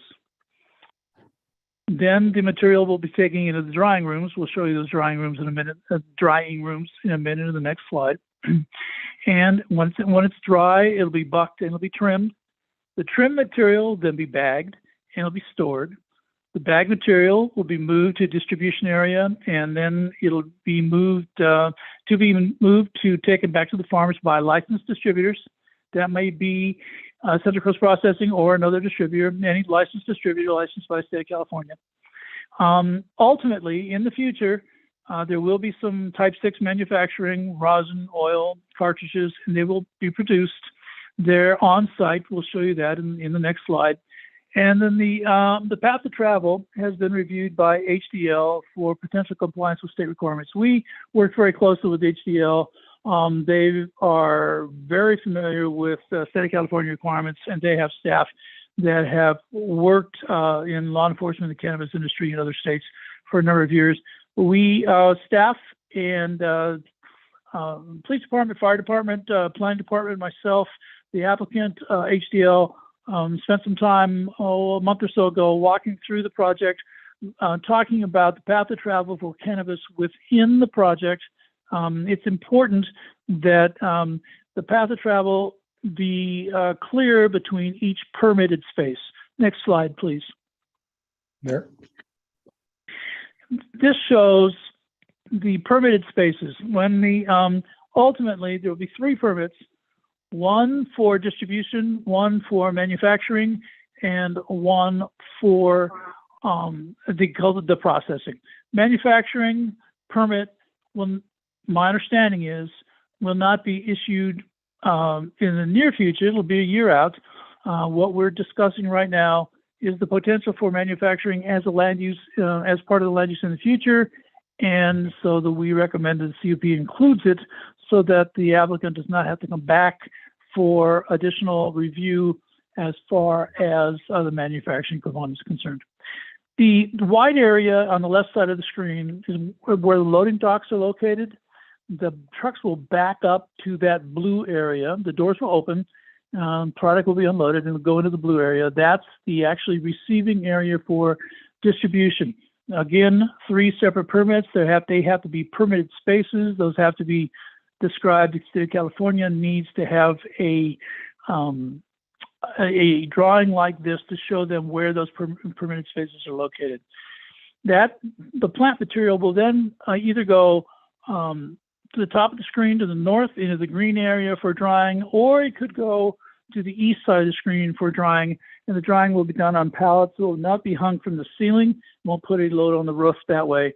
But the plants will be dried, and I'm sorry, Jillian would be able to tell you. I'm not sure exactly what the drying time frame is.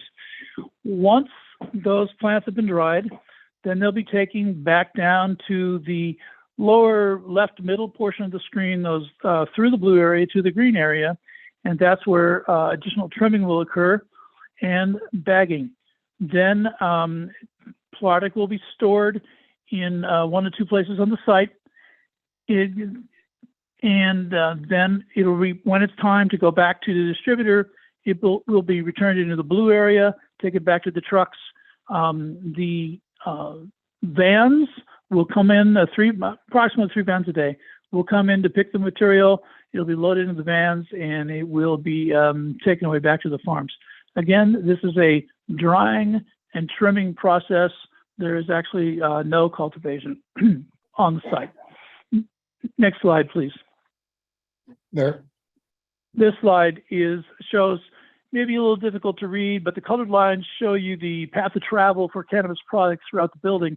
This is what HDL is reviewing to make sure that when it passes from one license to another, it needs to be manifested. And so there's a very strict track and trace system put in place. The applicant has indicated they will be using track and trace. They're familiar with it, so that when the product moves from the distribution use to the processing use back to the distribution use, it's manifested at each point. And these the lines here on this graphic show the travel within the building moving back and forth when it goes into drying, comes out of drying, goes to trimming, comes out of trimming, goes to storage, and then ultimately back to distribution again. This was what we had HDL walk through us with. We had long discussions with the applicant, making sure that ultimately the state of California, as far as we can tell, will approve the travel process through the building. Next slide, please. There. Odor. The applicant has indicated they could use a Buyer's Scientific Odor Control System, and that's an activated carbon filtration system, which filters air being passed out of the HVAC system. The HVAC system will be resized to based on the cubic feet permitted for a structure this size. The filters will be changed out every 6 months. Again, as we've discussed, the highest potential for odor leakage is at the loading area, and the trucks will back up against the seals. The doors will be opened after the seal's verified, and then the interior doors will be shut. Then the truck will pull away. The idea is to keep as much of the odor inside the building as possible, and these are closed trucks, as we said before. The semi trucks are closed trucks, so I try to keep a seal between the truck and the inside of the building. Penetration in the building itself will be sealed from air leakage. The applicant, as part of their improvements, will be ensuring that the building is airtight, that all the penetrations, doors, windows are sealed so that no air is leaking. The doors and windows will remain closed except for the minimum time required for access or egress. Each door has self-closures on them, and they will have seals on them so that the odor is contained to the maximum amount possible. Future manufacturing will require outdoor movement of product between buildings. That will be discussed as we get closer to manufacturing that it will need to leave the one building and move to the other. So there will be doors that will need to be opened. Next slide, please. There. The future manufacturing area will use minimal amounts of ethanol. We bring that up as far as air quality is concerned, and the transfer of ethanol from canisters to the distillation equipment will be performed using sealed tubes and vacuums, industry standards. A robust HVAC system has been proposed for the post-processing laboratory, and staff will be trained in the maintenance of odor control equipment. This project will conform to Guadalupe Municipal Code 92238, which does not, 38I, which does not allow odor distinctive to cannabis operations to be present anywhere on an adjacent property or in a public right-of-way. What we're saying there is that the city code does not allow odor to be, you might be able to smell odor outside the building. We cannot tell at this point exactly what the amount of odor would be, although it seems that the applicant is doing everything that they can to ensure that there will be no odor, but the code says that no odor will be smelled at the on an adjacent property or on an adjacent public right-of-way. Next slide, please. There.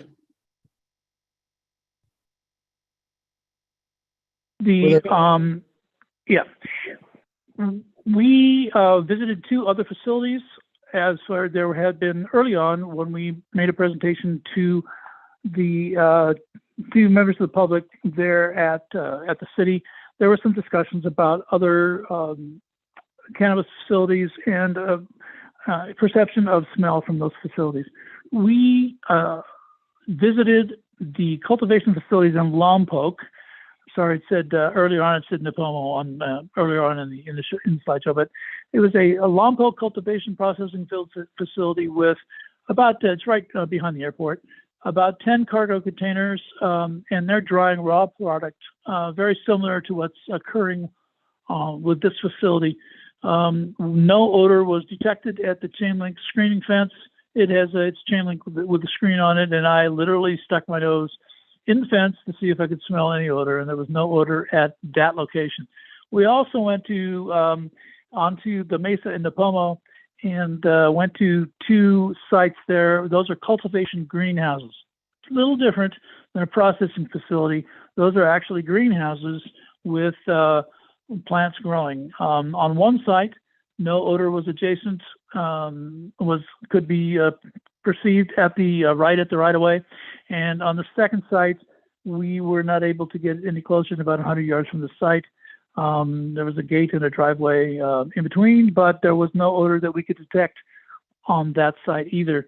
There are a number of greenhouse growers in that area between Eucalyptus and Mesa Roads, and those are actually growers in greenhouses. These are not stick-built buildings, they're greenhouses. But on the Mesa, we did occasionally experience whiffs of odor, but from unidentified locations. But that it seemed to depend on the amount and the direction of wind. Next slide, please. There. These two show the Lompoc facility, and that's the chain link fence with the screening, the mesh in it. Those containers are set 15 feet from the backside of that fence, and you can see the top of the container poking up. Some of the containers poking up over the top of the fence. No odor was detected at that site. Next slide, please.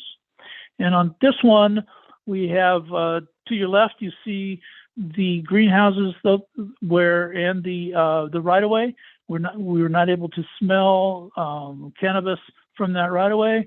And then on the slide to your right, you'll see we're at the limits of the driveway, and with the greenhouse facility in the back, we did not smell cannabis at that facility either. Next slide, please. Yep. Security will be in compliance with the municipal code, section 92236.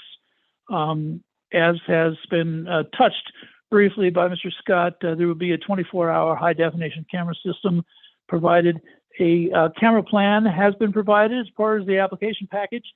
It will be refined as move closer to the actually the cannabis permits, but it seemed the camera plan was largely complete. The system will be remotely accessed by the police department. Working with in collaboration with the police chief, color recordings will be available for a minimum of 90 days. Camera placement per the plans that we've been given will be verified prior to occupancy. One of the issues of during the building process is that a final step before actual approval of occupancy is that there's a walkthrough of the facility and the camera locations will be confirmed.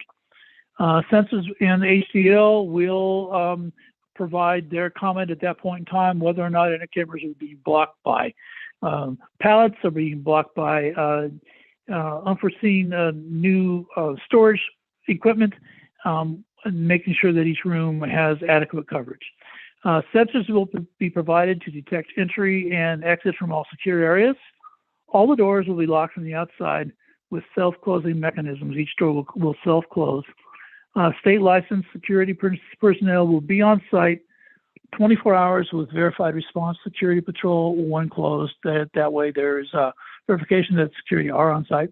And the gates and fencing will be in substantial conformance as shown in the plan set per approval of the police chief. The police chief will have the final say as to whether he believes that the fencing is appropriate.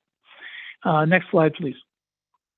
Yep. Because this project is a cannabis project and it is the first one in the city, we went to some lengths to make sure that we followed a defensible environmental process. And EMC planning out of Monterey does this a lot, and so the city worked with EMC to get their findings to have them do an analysis of this particular project. Their findings are that the project does qualify for a Class 1 exemption, and the Class 1 exemption is, as Mr. Scott's already said, it's the key consideration in a Class 1 exemption is whether the project involves negligible or no expansion of use. Class 1 consists of operation, repair, maintenance, permitting, leasing, licensing, or minor alteration of existing public or private structures. The project consists of operation and minor alteration of the existing facility. It involves no expansion of the footprint of the former use. Also, a vehicle miles traveled trips analysis was prepared, and it indicated that there will be substantially fewer trips than the previous use. Also, noise was determined not to be a factor, largely because that the building itself, by its configuration, does screen noise from the residential area. That is the end of my comments. I am available for questions.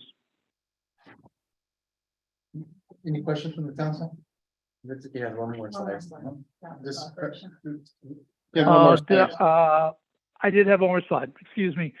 Again, really quickly, the path to the operation. So cultivation processing is allowed by right in the G1 district. The conditional use permit approval process provides for land use approval, and it allows the submittal of the building permit application. An action tonight would not approve a cannabis permit. It would approve the ability to move forward toward into the building permit operations. And then that building permit would include, of course, the application plan review, and then toward the end of the inspection process, that the construction inspections would include and make sure that the CUP conditions of approval were actually, in fact, implemented. There will be a community benefit agreement that could be occurring, as I understand it, during the building permit process. That will be as you move forward and decide what the appropriate time is to move into the community benefit agreement. That must be put in place before a cannabis processing permit, a cannabis business permit can be put in place. The implementation of individual conditions of approval might be part of that of that process. The commercial cannabis business permit will be issued per city code by the city administrator or assignee, and the occupancy and operations will be approved after the final walkthrough by staff, HDL, and staff and HDL. And that does conclude my comments. Now, any questions for these, we're at this point, who is next? With their presentation 4. Yeah. Yes. I think it was just the last slide Finished. on. So phase 2 manufacturing plan will come into place about a year after. I think you're there. Okay, Phase 2, the manufacturing plan will happen a year after the start of operation. And obviously, if we get the manufacturing plan approved at the CP level, with everything else, the building and planning phase will obviously approve everything else. Different types of concentrates that will be manufactured in our facility are ice water hash rosin and distillate, and so those are both non-volatile extraction processes. So if you guys have questions about those, you can ask it. That's it. One more. Oh, we did an investment plan, Important one day. get that one. So we did include this in our original city application and talked about the 5 core goals: operational excellence, economic vitality, strong healthy community, secure neighborhoods, and a connected community. I know from experience, Sean and Chris are both very invested in Santa Barbara County and are part of a lot of different nonprofits and initiatives to support youth, veterans, and food banks. So we'd like to institute those same goals here in Guadalupe and work and find the best nonprofits and organizations that would value and need our support. In terms of operational excellence, we've all been in the industry for a couple of years and follow regulations very strictly. In terms of economic vitality, there will be county taxes based on the business operations that will support healthy communities. So we're, open to holding forums and educating anybody that wants to come on site and do a tour or ask questions about the processes, knowing that it's taboo still. Street. And then strong and secure neighborhoods, so working closely with the police chief, and making sure that our security systems are strong. If anyone has questions about that in terms of the potential crime, we can provide statistics later. Connect the community, just making sure that we are an open book for anyone that has questions or concerns. Okay. Any questions before we open up to public? So at 8:03, we'll open up the public hearing. I had one request to speak, and Mr. Jenkins is no longer here unless he's back there somewhere. So this is open to the public. Is there anyone that would like to speak on the presentation so far? See no hands, no slips. So gonna close the public hearing. It's to 8:04. So bring it back to bring it back to the council and staff. Okay. Thank you for your presentation so far. I have a question regarding employees. Are these full-time seasonal jobs or year-round? What type of employment are we looking at? I know it says 40 employees, but I was just wondering in terms of what types of job you're creating. The answer is going to be both. Okay. During peak season, we were giving some of the larger figures, and it's all based off of the crop load of what comes in. Obviously, we will be having a core staff to be operating, staying at status. We're assuming it would be about half that load. I have other questions. Yeah, okay, I'll keep going. All right, do the state licenses, do they need to be renewed yearly, or are those, just, once you get them, you? No, They need to be renewed. We actually need to buy them yearly. okay, And not just, that, but they'll also be coming in, inspecting. okay, and they do they do the inspection of the product, the raw material that comes in, or who does the inspection of the raw material that comes in? So we have laboratories that test for that. What I mean by inspecting is two forms. One is in person, actually within the facility, whether it's scheduled, spot check and no knock inspections. They also monitor our tracking system remotely, and we have no clue when they're looking at that, whether it be the cameras or the metric system, which uses RFID tags to track all of the packages as they go through the process. Do the RFIDs get all the way from when the plant is in cultivation, or is it up until it's in distribution? It starts with, actually, every plant has its own RFID Okay, tag yeah. and barcode. However, they can be combined into different packages. So they can be combined into different lots. So I guess the easy way to put it is that every lot is tracked from seed to sale or consumption. Yeah, how long, I did see storage, how long is the product expected to be stored on your facility? Hopefully not at all. Okay, is the name of the game. okay, The drying process takes about 7 days. And then from there, often we'll store it at various stages throughout the processing, just to be able to tackle each batch at a time. It has to do with product management. okay. That's fine.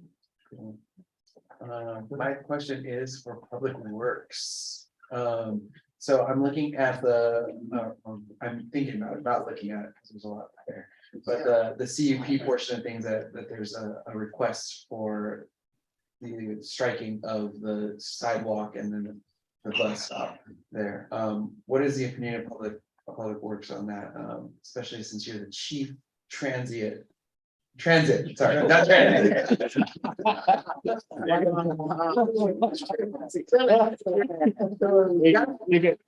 you get that in the minutes? It's either humor or dinner, one of those. You gotta choose. Just like a lot of humor and dinner, I'd like to have both land on this location. One of the things that the applicant included in their package was support for public transit.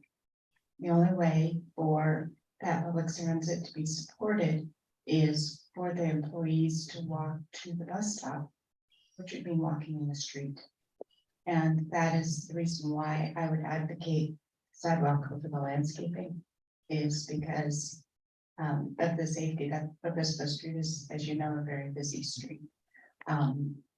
The bicycle and pedestrian plan from 2014 does say that sidewalks aren't necessary in that location, but I'm not exactly sure how you advocate for people taking public transit without providing them a safe path in which to do so.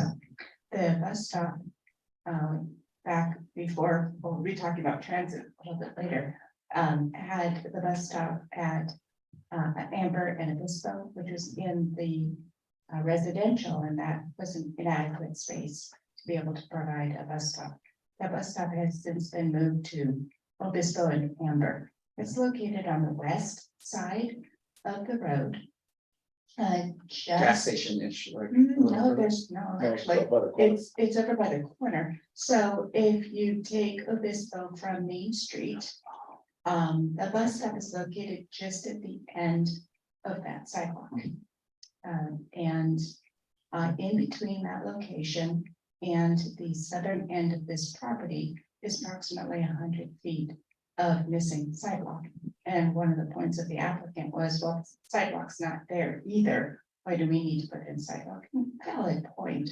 There are two ways in which that can be addressed. One way is to move that bus stop from its current location to the southern end of the applicant's requested sidewalk, or to install that 100 feet of sidewalk. I'd be in favor of putting in the 100 feet of sidewalk. That way, because we find that the Guadalupe Express uses that bus stop for Pasadena residents to not have to go all the way around to Amtrak and then take the route all the way around to the Pasadena stop. So that stop is popular for two reasons. One, because it could be, one for the industrial users and the other for Pasadena. All reasons why advocating for a sidewalk along the west side of that street would be good. I have a question on that, if I may interject. There's a bus stop on the right side closer to the gas station. And you're talking about another, where's that at? Does it say on Amber? It's On the on east side of, Obispo Street, right, on the west side of Obispo Street, across the way from Amber, so at that intersection. So the bus stop at Obispo and Burr, right, the one that's always been there, right, is on the Guadalupe local route. okay. The one at Obispo and Amber is on the express route. And that's on the east side. Both of them are on the west. I don't remember that's the. Yeah. It's barely like that. Okay, It's right before you hit the corner, so Right. right where everybody starts to come up and they squeeze over to yes, to get make over, the turn. right, That's right, so how they have that dirt driveway where there's that little right. change, it's right there at the edge of Okay. that sidewalk, right in I've that. never seen anybody there. Oh, no, I see people there. Do you? Yeah, in the morning, you see people there. And Yeah, approximately thank you for that. 25 people get dropped Okay. off every afternoon. Okay, we got that, That's it. There's no That's right over, yeah. There's no it's- shelter. No, there's no shelter or there. bench. No, No. it's just, Yeah. it's just a Fine, pole right? and a sign. Not yet. Now, you're asking, if I may, the sidewalk, what are we talking about, the sidewalk, you said 100 feet? There's 100 feet missing north of the sidewalk that's there to the southern Yeah, you end gotta cut of this across, property. can you, point that out? Yeah, yeah, you see the little, okay, From where's it? Something I'd like to bring up. just Okay. really Quick, is where would you bring the bus stop? Would that be right next to the driveway where the 18-wheelers would be pulling in and out? I think it's in between the two driveways. And that's why I'm not advocating for actually putting it that location. I'd Oh. rather put in 100 feet of sidewalk south of your property. Okay. Again, my goal is to get people to the bus stop safely and So it'd be probably more towards Amber. Okay. leaving it where it is and just putting the sidewalk in. I Now- like to, share all the And- options. And when they're walking on the sidewalk, they would be walking on the sidewalk and then they would cross the street right as they get to Taylor Farms, where there's no sidewalk. right, So my question would be, could they cross the street before someone gets to our facility? Why is anybody crossing the street? we do that. Well, The stop is already on the There west. isn't a sidewalk in front of Taylor Farms. No, So they would have to cross the street in order to use the sidewalk that we would be putting in. They would then walk for 100 feet, they would cross the street and continue walking. I'm talking about the 100 feet south of your property. Are we Yes. talking about the same location? I'm 100 just feet talking- south? You're talking about that section? Like, No, you should, more towards That 166. section south from, Just that area, not taking out the beautiful plants that we picked out. now, that area on that driveway, where's your driveway coming in? How close is it, the main driveway going in? You have a map Okay, here Moss. somewhere. How close is it to 166? The main driveway going in. You gotta from the move it south. up. It's That's on a slide. about 50 feet from the corner. Corner, Right where the red line is, that, the southeast corner. yeah. You're looking at right there. Yeah, So it's. yeah, there's another Driveway over here. that's taken off, Yeah, so over here. there we The go, driveway, right, that's driveway, they call it C, that's the main that's driveway. the main driveway going in, so, So that red line is not accurate, but yeah, it's kind of split there. Yeah, Yeah. Remember those? so Shannon, you recommended sidewalk from You want a point? what point? from the south edge of their property to where the bus stop is now is the sidewalk I would need to put in. Or there. So that we would be putting. The portion south of that. Yeah, I recognize there's a gap. Yeah, and we would be putting that in. Yes, That'd be like, they do a part of it and then. they do their frontage. Great partnership and coordination. I still don't get it. You're talking, you're asking them to put in the parking, the Asking them to sidewalk, put the sidewalk in on their frontage. their frontage. Now that frontage that's, okay, you got the red, that's the property. That's their property. Okay. Good. So, and I'm Go ahead, please. off the mark here. Okay. The question that I have is that, so we put in you guys do this part, we do the frontage, right? From the point that they get up here and higher, where do they go? No, they're not going that way. Where are they going? They're going south to the bus stop. Not north, There's south. I They're understand. going south. I'm pretty Okay. clear on what you're saying. I get it, crystal clear. From the corner of our property, right? Right there. Right there. Up there to right here, she wants us to put a sidewalk in, correct? On your frontage. Yep, and then there's a space here Right, to the current bus stop right. that she's proposing the city would pay for. Yeah. Right? Perfect. So now again, you mentioned, how much is, you said 100 foot? Is that, She's saying that there's 100 feet from the south right, to the, eastern corner of our property to the current bus stop. looking at 300 feet, probably for you. I mean, our whole frontage, it's a lot. yeah, so that's, It's, I mean. The thing I think is more concerning than I think. I first of all agree with what you're saying. The problem currently is actually the amount of room from the street to the fencing. And having enough space to put in a sidewalk from our current security fencing to the edge of the street. So. I'm not sure how we resolve that.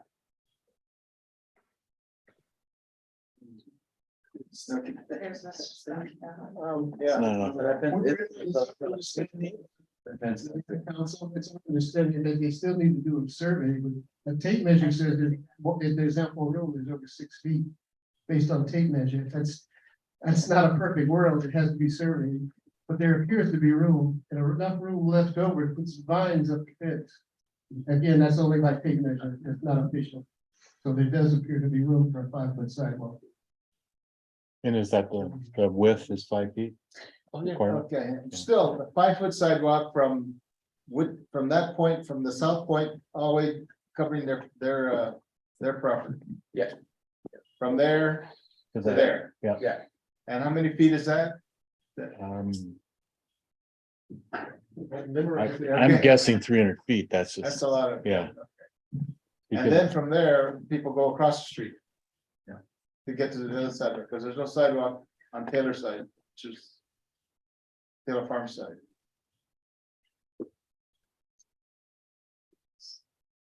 Just looking at the cost, and the practicality. That's just, you said it has to be surveyed anyway, so it's, so the applicant is requesting that not be a condition. a condition. Can I add a comment as well? Please, come on. The proposal is to eventually have that as part of the transit plan. We'd like to see if we can defer that, and, you know, complete the sidewalk at the same time as the city does, so it's congruent. If that is to occur. I have no problems with that. I see what you did there. Well, I mean, it'll make sense if we all. Good transition, good segue. It's gonna fit into the transit. Sadly. I wish there was a sidewalk all the way down outside of Louisville. Yeah, that's a lot. Eventually. One problem. Yeah, well, and that's where sometimes we do these things in baby steps. But, you know, the transit plan was written back in, the bicycle and master plan was written back in 2014. before we had a public transit system that is better serving the public, so. It seems pretty. You know, as we evolve. Now, how do we put teeth in that in the future if we approve it? And in the future, we rewrite our bicycle. No. For the CUP. Yeah, you have to prove it yearly. And that was a question I have for Mr. Scott is, you know, how you write that into the CUP. Mr. Mayor, it's pretty simple. You just we have to revise the condition so that it has like a time period.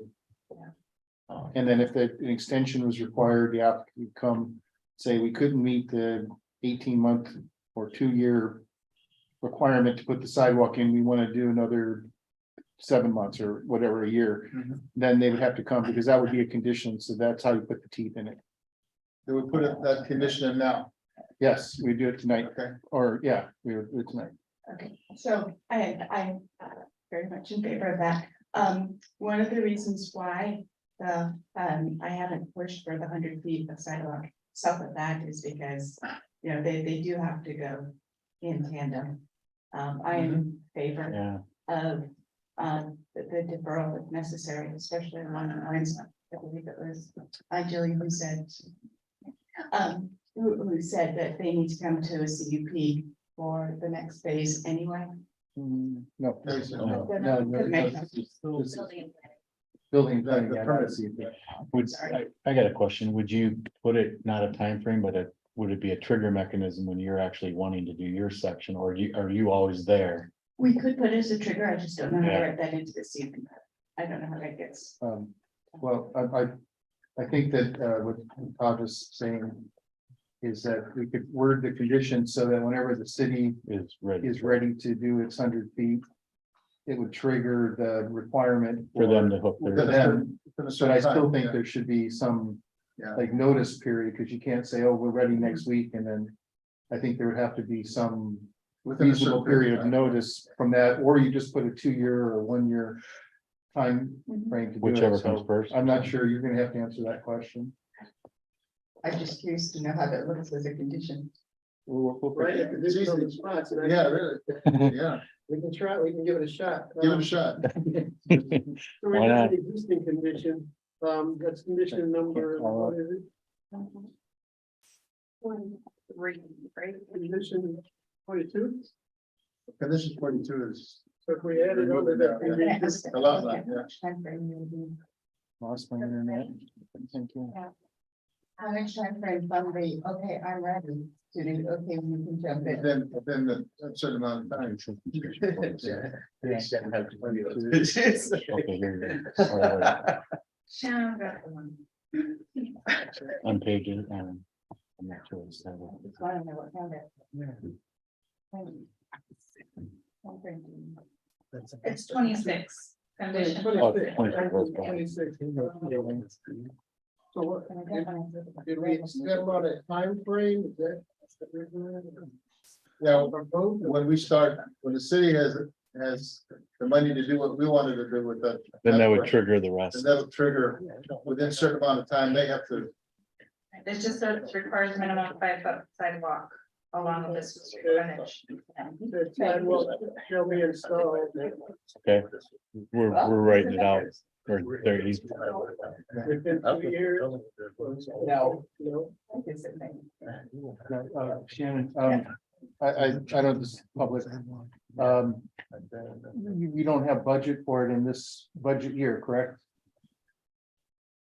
No. Okay, so the earliest, No, okay. The I'll just say earliest, no. yeah, the earliest, July next year. the earliest opportunity to budget for this would be July next Next fiscal in year, 2023 in June. That's current. So, for 2020, 23-24 fiscal year budget. so I guess what I was proposing is that would be the earliest time funding would be available to the city, and then there would be a time From there. from there to plan it. So how much time are we talking that you would be even ready to trigger, and then how much notice would be reasonable? I want to try to get as much notice. Yeah, reasonable notice, yeah. At least 6 months, just in terms of funding and making sure that if we are gonna move forward with the contractor, the city awards the bids to their end, that it's the same contractor, so it works consistent. Ooh, now you gotta come. Well, there's economies of scale of Well- doing it together. We'll same contract, so we make sure, the sidewalk is, between the two different parties that are That's installing. easy. Okay, then. If it's a city contract. Then, we could write it as the applicant will pay their portion of design and construction. So it just becomes a paying amount. Do we have any say in the bid? Unfortunately, no, because it's The government. public contract, so it'd be the lowest bid. The lowest, most qualified bidder. Way of doing that is that the applicant does it and we put a time frame when it gets done. And then the applicant does the whole portion. And then the city pays for its portion. Dumb question. Dumb question is the prevailing wage claim. No, we just went through that with LaGuardia. Okay, Prevailing wage does not. does not, so it'd be cheaper to do it by the private side. Commercial project. Yeah, so that's prevailing wage would be required, so that does. We increase don't the say cost. from prevailing. Oh, wage. because it's driven by the city. Okay. Yes, it's still a public sidewalk. Either one. So either way. Either way, it's Which prevailing do you- wage. Prevailing wage. Yes, either way, That doesn't, yeah, yeah, You should go with them doing it and saying it's prorated.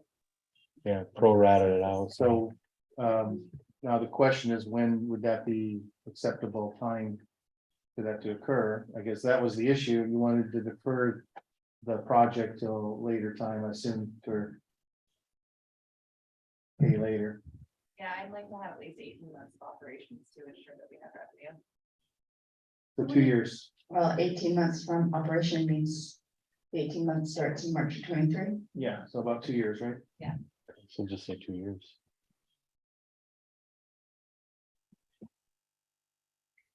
December 2023. Yeah, I was gonna say, well, we're gonna have employees who need access to that bus Oh, stop. that's true. like yeah. So if they're gonna be in operation, At least.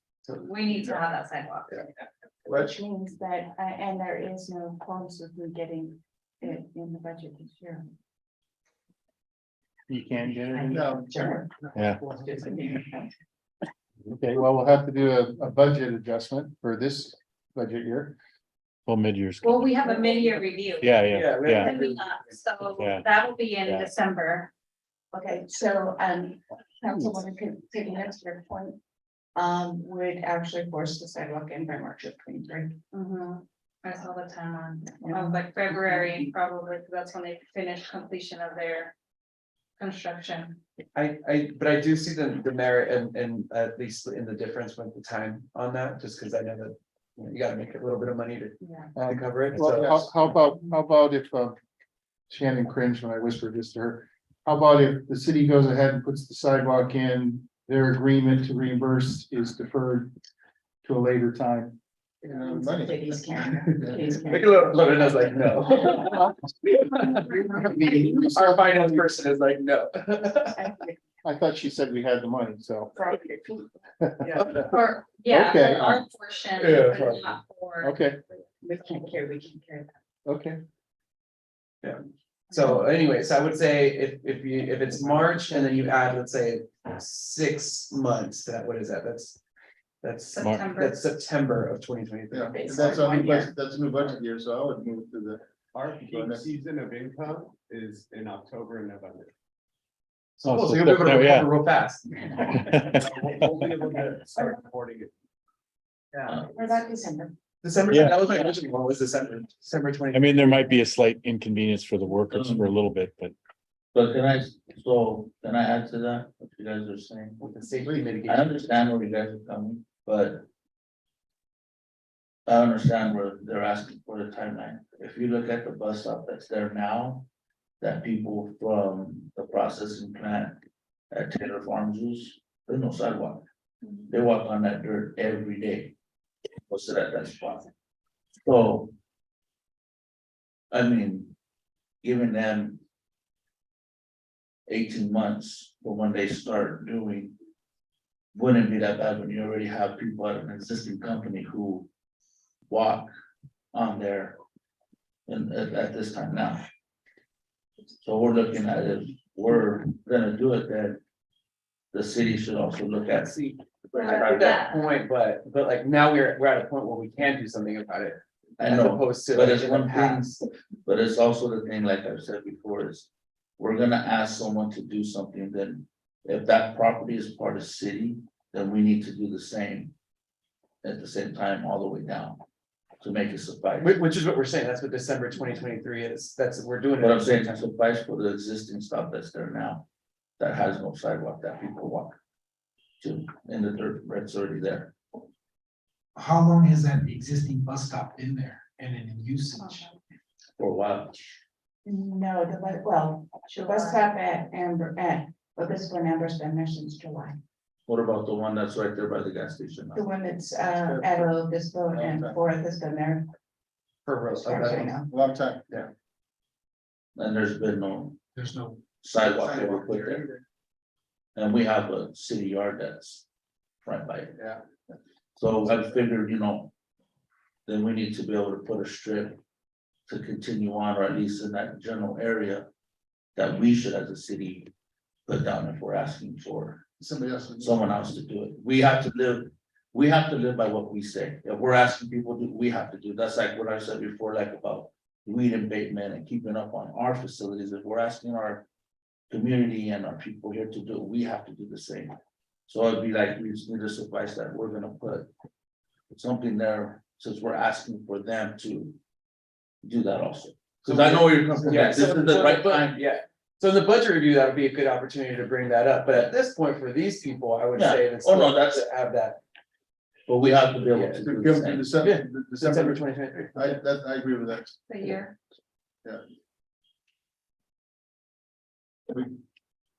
Big number. Yeah. Even if it's just for the city yards at too.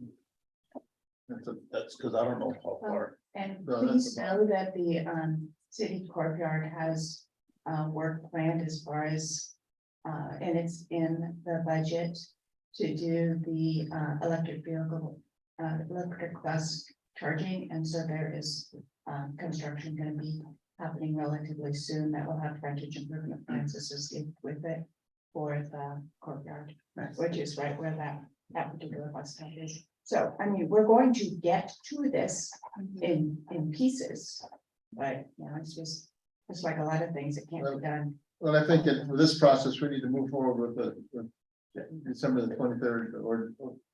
December 2023. 2023. I Go. Somebody's penciling something out over there? Yeah. Okay, go, I just, go ahead, come on. The simple math on, I think, calling it 500 feet of frontage for us. So, yeah, We're talking $500,000 to $750,000.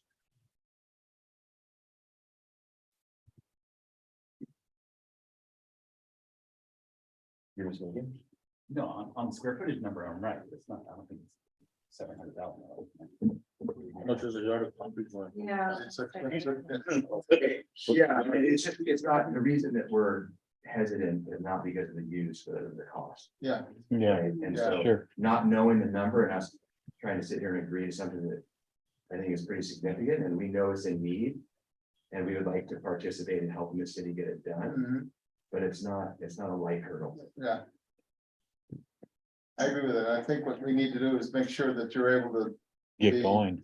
yeah, to run successfully and hire people and get the product out. Because we're talking a long term, just to get the product out anyway, so you're gonna need some resources to come, to make that happen, so. Just a question, that there's another process or permit, could we just leave this condition and resolve the sidewalk with the other? What is it, there's another process, right? Subsequent process. Well, there's the community benefit agreement that this possibly could be included in. So we just add a sentence Yeah. behind that? Well, I'm sorry, Let's see, we got Go ahead, I want to make sure you. No, go ahead, yeah, go ahead. Well, Bill asked if there's another permit. There's not another permit. I mean, we could maybe.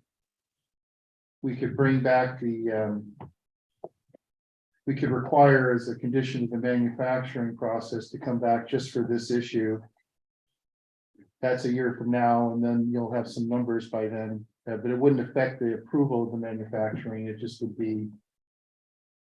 Like a, I don't know, like a minor modification, something like that, but it would have to come back. I mean, we could write something to bring this back. Triggered by the manufacturing process, or make it part of the community benefit agreement that has to be negotiated. And work out some arrangement for this to take place as part of that, and you'll have a chance to approve that, I think. Yeah, I mean, we're gonna, We'll negotiate it, but it has to be approved by the council. Yeah. I think those are the two best options. And just to put it into perspective, so you take 500 feet, I'm assuming it's 500 feet. So Roughly. five, so, okay, so that's a 5-foot sidewalk. Correct. Right, so 2,500 square feet. I just Googled how much does it cost to put in a concrete sidewalk. They said anywhere between $5.89 and $12 per square foot. If you multiply that, if you just assume double, right, because it's a city project and whatever, it puts it at $62,500. oh, We can do that. yes, Yeah, yes, that's what I was thinking.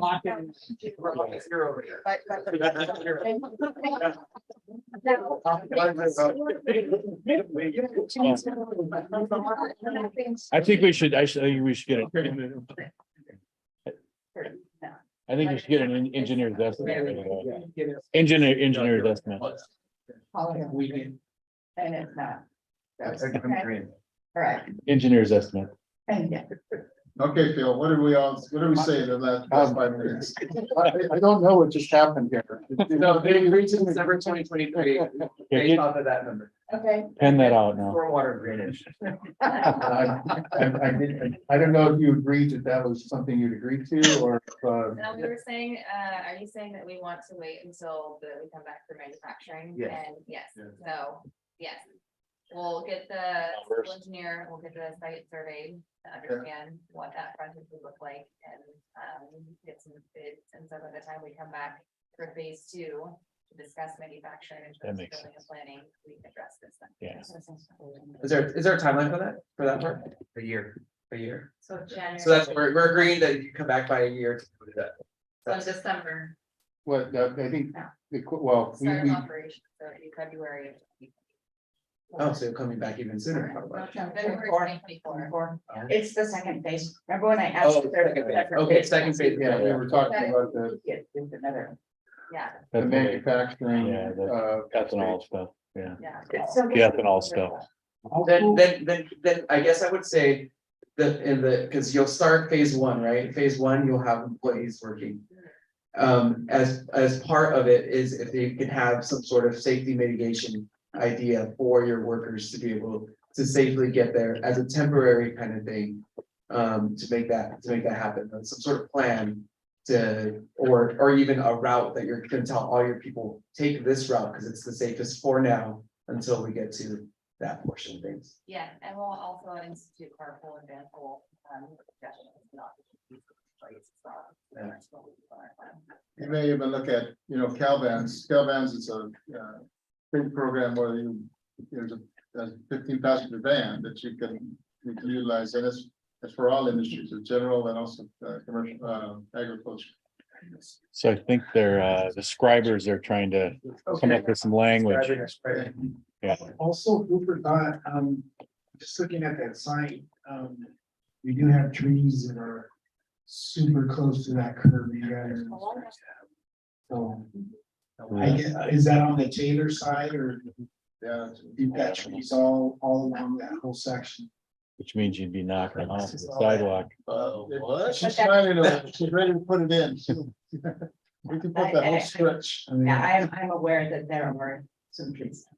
Okay, do we need that? What do we have, What are we gonna, writing do we have? Well, we can move on. I'm sorry, I'm working on the triggering. Okay. If that's what, if there's consensus of the council, that's acceptable, as opposed to not requiring it at all. Okay, then, I said yes, but I don't know. Yeah. okay, then I'm trying to put something down to, I need just a couple seconds, I'm sorry. Okay. No. That's okay, I got some I got a couple questions. Okay, I have a question. On the building. There's 2 docks on the backside. No, there's 5 total docks there. 3 dogs. There's 3 using docks, but if you go to the backside. By where you look at the parking, there used to be 2 docks right there, or is that still dock? It is, so it's like it's airtight, like there's no, Yeah, it's only the 3 docks from the loading. okay. Cause those are the original docks. Yeah, no, that was my playground. I used to play there. I grew up across the street in Birch, so. When it was. Were there razor? No. There was no razor. No, that's when it was supposed to be. now it's a new playground. Also, the cycling trucks, will they be the standard, like 54 foot. Peterbilt's? 53, yeah. Right, I mean, you say 4 per day. That's, Three. when we say 4 per day, that really means that the high season, maximum capacity, our traffic will be less than that, Okay. on average. And hang time to drive, we say it's like seven days. Yeah. Is that created by like a ventilation system to help it cure faster? Dehumidification system. Okay. I see Taylor Farms representative here. Do you want to say anything? Are you? Is she quiet? Is she gonna save the trees? Wow. She's gonna save the trees. Pay for the sidewalk. Sharing the sidewalk, sharing the sidewalk. Is Taylor Farm saves trees. One more question. When they bring it in on the trailer, is it in bins or is it just laid? So it's all in bins? Yeah. Okay. You need a broom? No. They can bring a. It's raw, yeah. I think they got that. Never know. Hey, Thank well, I was in for 18+ years, man. I know. Go ahead. Thank you. Thank you. Are we out of juice on that one? It looks- Here, what was that other one? You're in that Oh, version. right there. No, there. I can just talk loud. We have people in TV land. Yeah, there's actually Yeah. people on YouTube right now Yeah. watching. Yeah. You have a few more up No, there. no, it's really funny. I came to the Hancock thing and all the mics work, like, no problem. Okay. Yeah, thank you. I'm Julian Hill from Taylor Farms, formerly Curation Foods, Appio. We've been operating in the community for over 43 years now, so we're very familiar with a lot of these processes and, like we said, there's a truck route on Avisco, so there's a lot of traffic in and out of there. We've been working with the new neighbors here to maintain our current operations and still have access. And so we haven't seen that plan yet, but we've been working on an agreement. So that will probably address the issue, or Taylor Farms would not have the trees unless, are you talking about by our manufacturing facility or down further towards 166? The empty lot. 166. Yeah, so there's another plan. I don't know if you guys have. Yeah, they have. Yeah. So the revision that they sent out. At the end, there's another plan. So So, that line adjustment. yeah, the lot line adjustment. Okay. So you're saving the trees, is what you're saying. I don't know. That's up to the. Yeah. The adjusters. They amount of room somewhere else. So I'm tempted.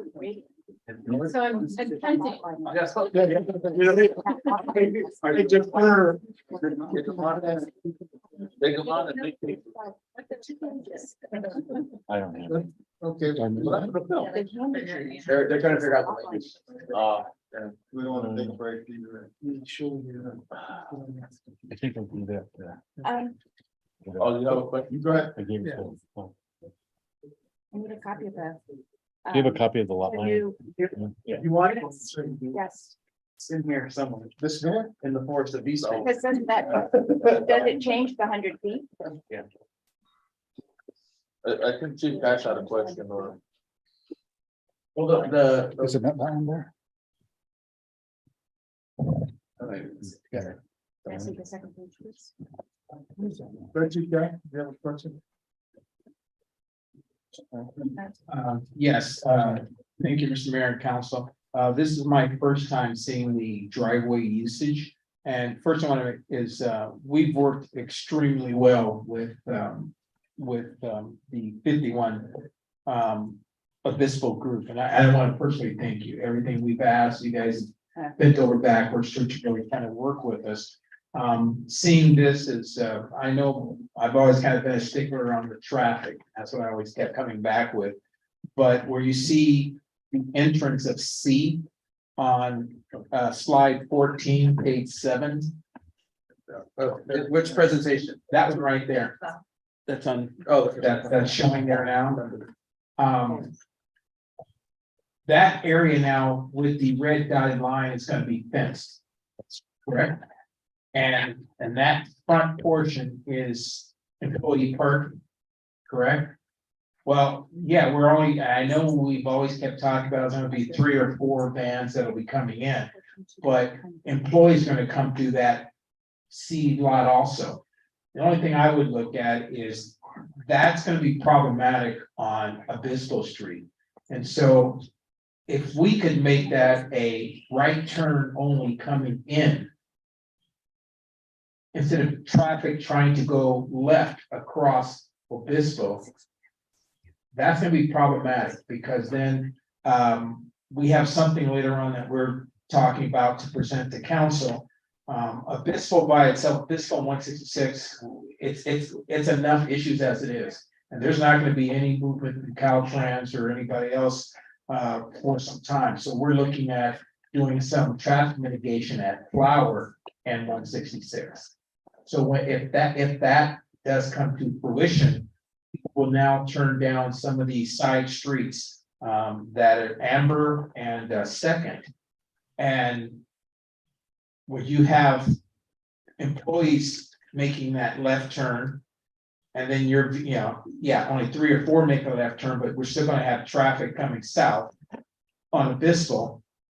And you only have maybe about couple hundred yards, or maybe about 100 yards until you get to that intersection. We have enough congestion at that intersection, traffic accidents at the intersection. Now, making left turns could end up backing up traffic while they're waiting to make that left turn and other traffic is coming south. It's a lot easier for us to manage if there is really only a right turn in and you cannot turn left across Obispo into that lot. To make sense? I understand what you're saying. I think that we've, in working with Taylor Farms, we have tried every possible solution to try and come up with an imperfect situation, and we're open to working, all 3 of us as a group, to come up with whatever works the best. I think that both Taylor Farms and us are not ideally happy with this current solution. I know that. And we're happy to be moving forward. And so I'm not sure what the best option is to address the issues that exist here currently. I think that if you have clarity and that works for you guys, I almost feel it's going to be hopefully a working relationship that we can see as we go. I don't know how that works technically, but right now, through a lot of people trying to come up with something that addresses your guys' concerns, it allows, the worst case scenario was we don't come up with a solution with Taylor Farms and all of that truck traffic that they have goes onto the street. And so we've avoided that, which we feel like is a win. Now we're at a place where we're kind of back to not really addressing what you guys would like to see happen. So I don't know how to. If I can make, you guys, everyone's come a long way. This is a good plan. I'm just looking for one tweak. Is instead of making left turn going across Obispo, making C, keeping everything as is, but it's a right turn coming in. So if they're coming down what's Flower, they'll end up coming through the community anyhow, and just come in and make a right turn at C coming into the property. instead of traffic coming down south and people are waiting to make that left turn. And then you got the intersection of Obispo and 166, not that far away, traffic's gonna back up, and that's gonna impact where we had a traffic accident with people trying to cross the street. And we're still gonna have trucks going down 166, so. Well, I think you're right, and my belief would be that's not our decision, because if you change the traffic pattern and then the people that are driving have to abide by those rules, that's not really on us, right? In a good way. That's kind of like, that's your guys' decision, and then if you see a bunch of people turning left in there because they don't want to drive around. I see that as almost a problem being created. So, on that, so. Can you start? So.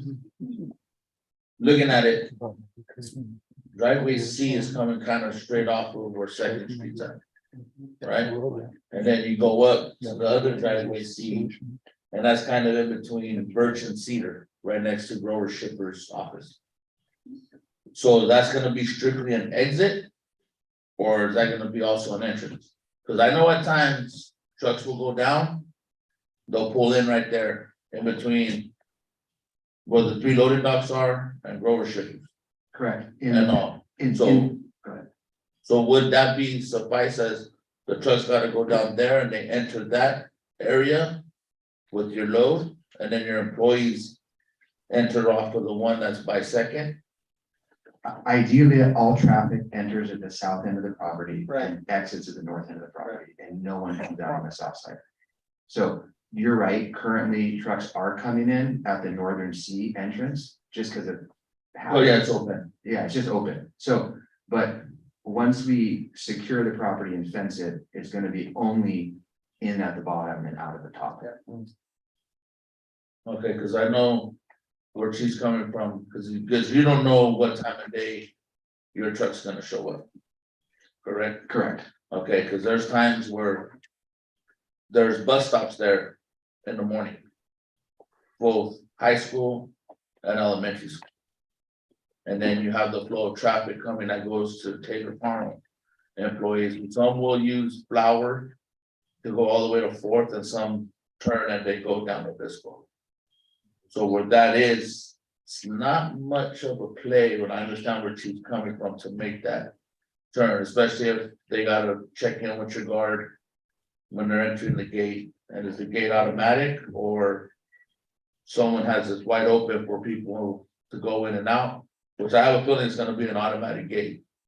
There's gonna be a security guard there. There'll be a guard, and then your gate's gonna be closed at all times. Correct. So that means that gate has to take time to go. So if that driver of that truck has to check in, is he checking in once he pulls in to your facility?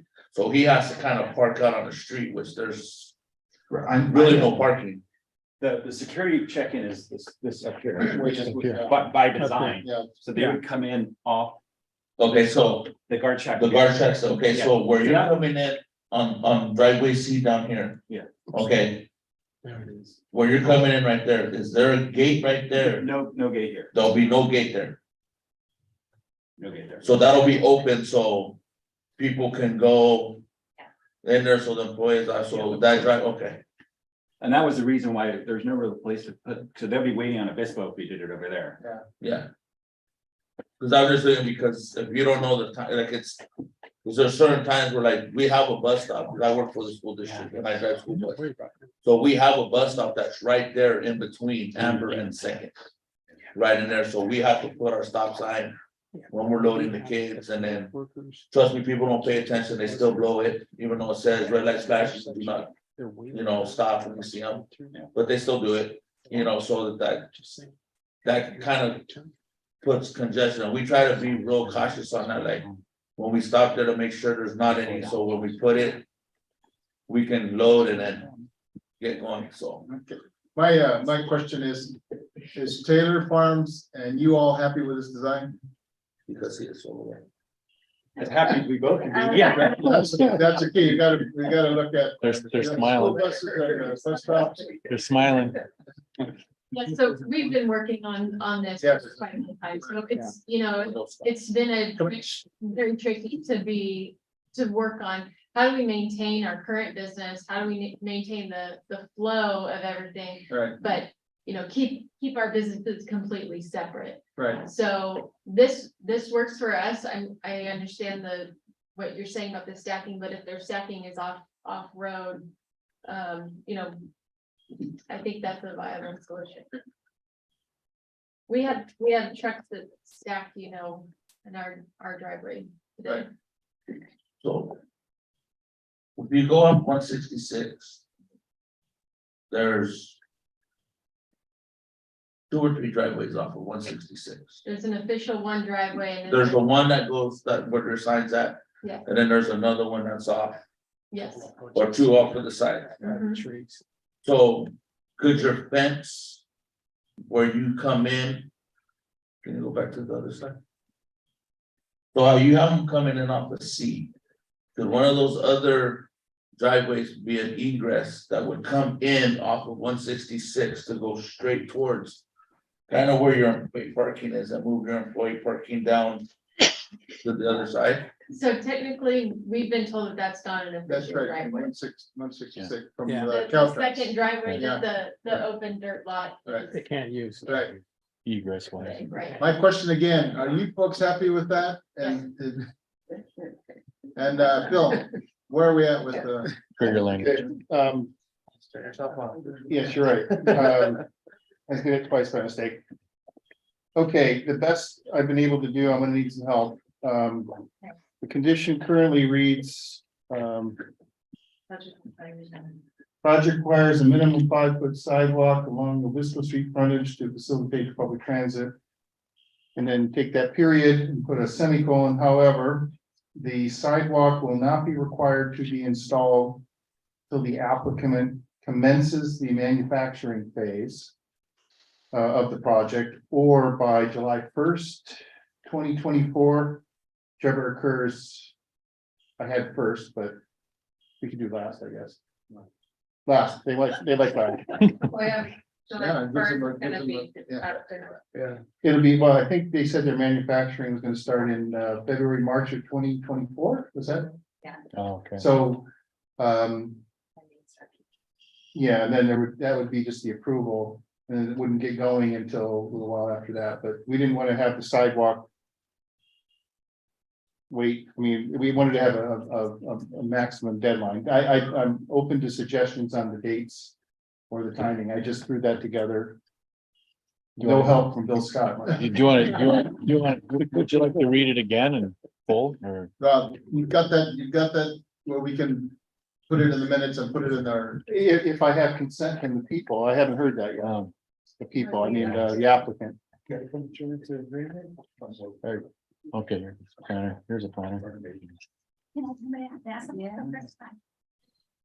Is this on or do I need? It's on. Great, we're gonna have, good evening. Good evening. Kathleen Wolf, been working with these guys as their planning consultant and.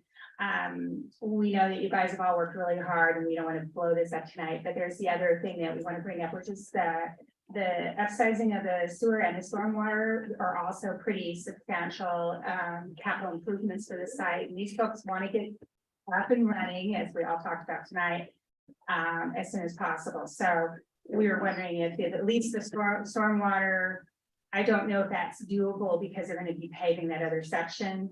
But they're also Public Works. I see she's already been here talking about the sidewalk.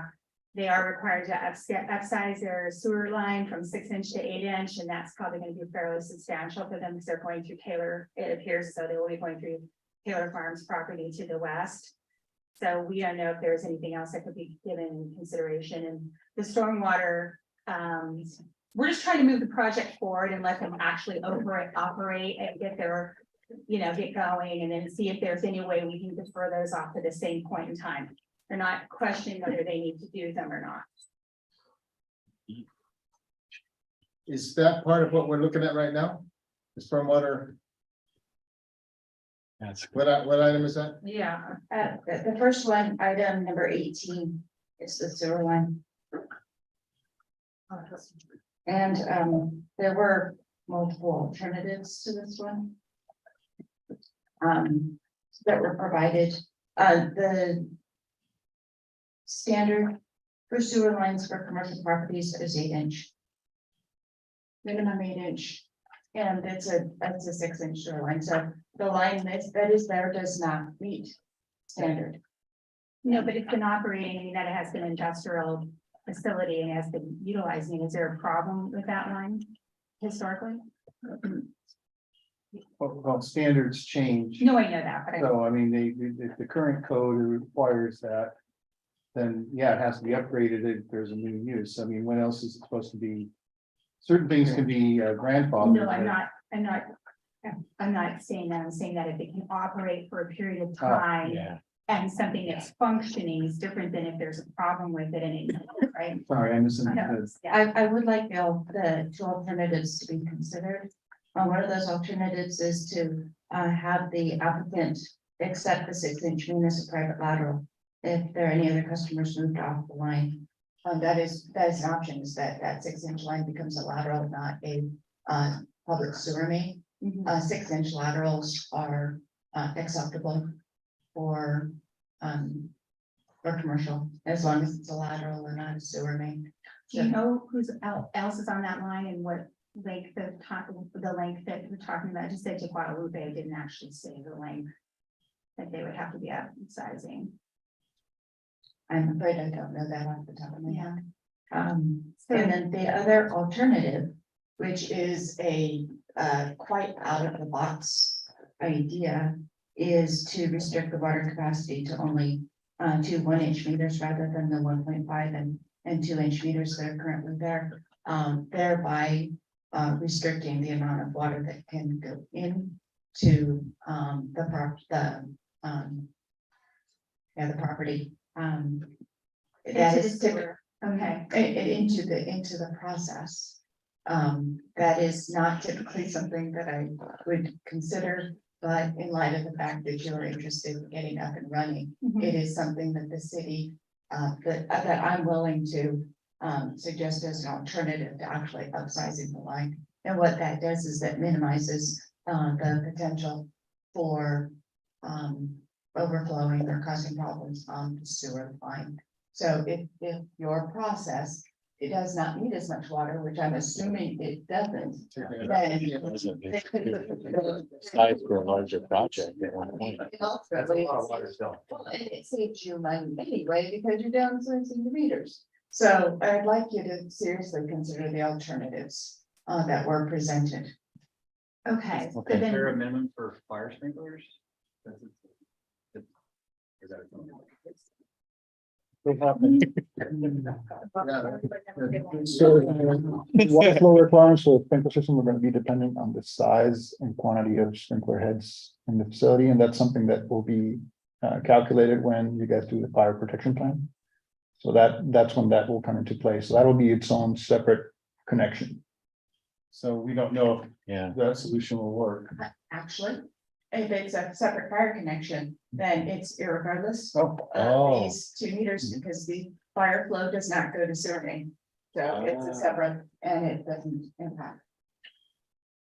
May I ask if it would be fruitful to continue I'm sorry, I hate to waste all of this time. Well, we didn't waste it, but I'd rather finish this tonight, but it sounds like we have a few things to discuss.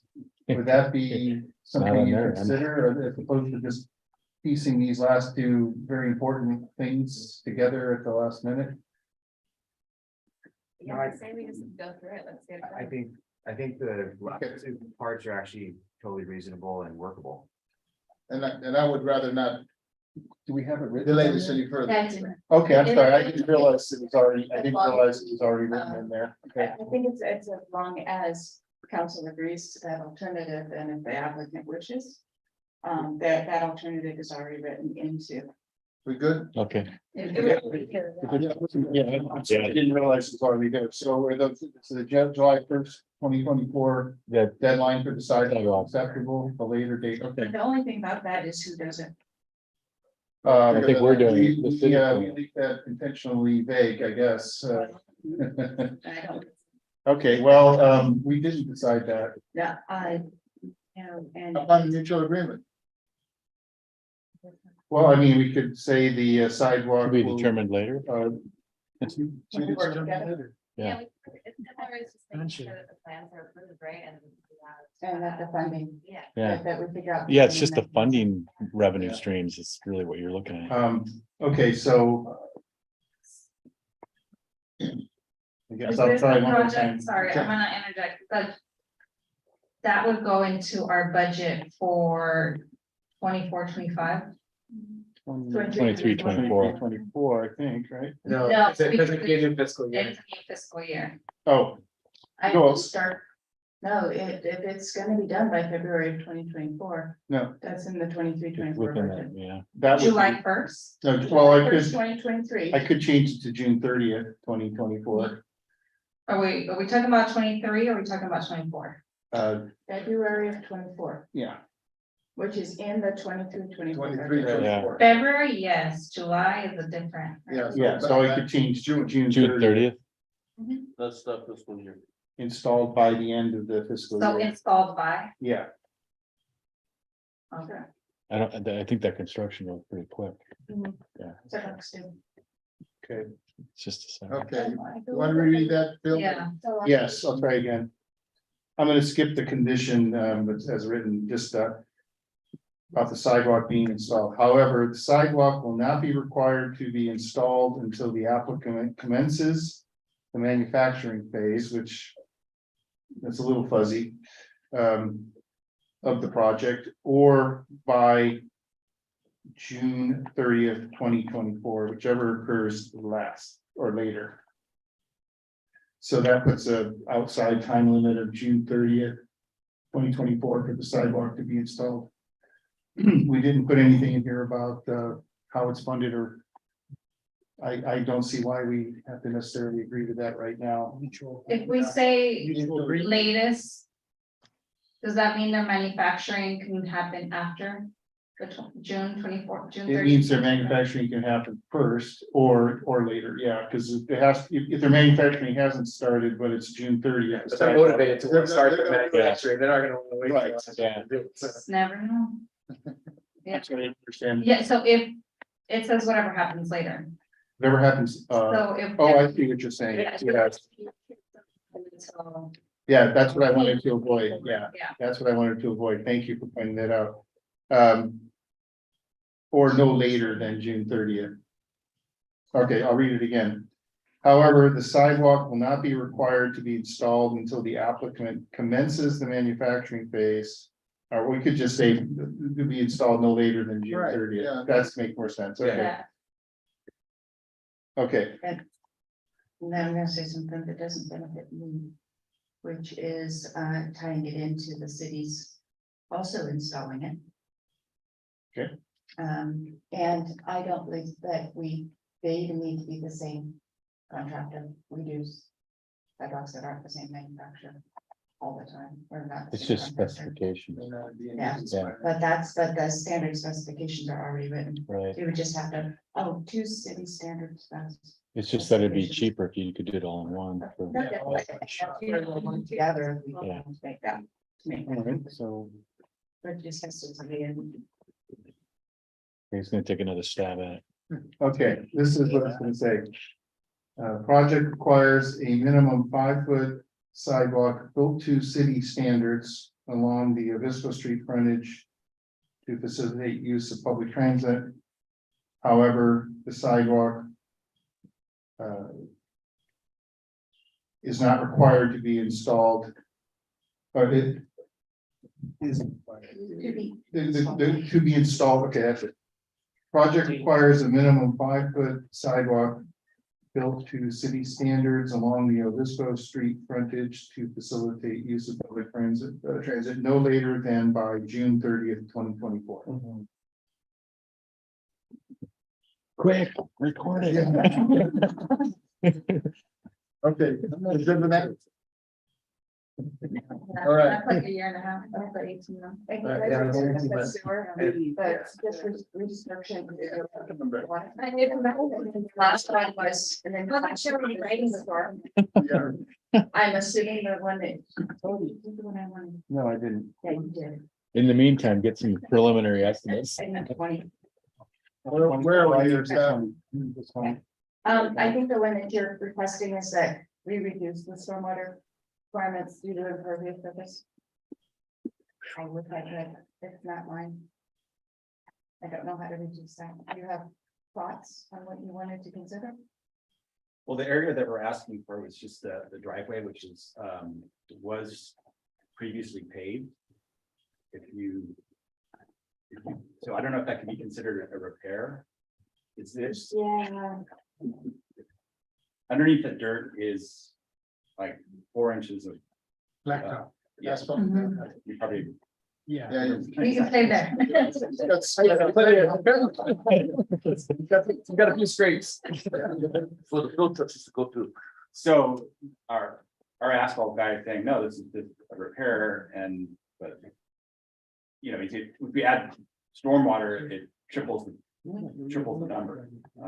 And originally when we were working at Taylor Farms, we're gonna use the existing driveway, which wouldn't have required all that. And then working with them, now we have to do all that. And we've agreed to share half of it. But not the stormwater part, which is the big part. The only question I have, is it really that onerous? It's required by the Regional Water Quality Control Board, and that is the only way to get around it. You have to comply with, like, you drain to that landscape area, you might have to change the plant material to some kind of material that accommodates draining. But it doesn't seem to be that onerous to me. I could be wrong, I'm not sure what you're saying. It depends, if I may. If you had something that said that there's asphalt there. And that you're not replacing it, that it's already there, There's no increase in pervious. Yeah. then I need just something. We have that. We have a bid from Ramsey Asphalt. Because the way it's written, we don't have a problem with it, because it simply says, for required all projects with new or replaced impervious surface greater than 2,500 feet. If you've got something demonstrating that you're under 2,500 square feet, then we're not in violation of the.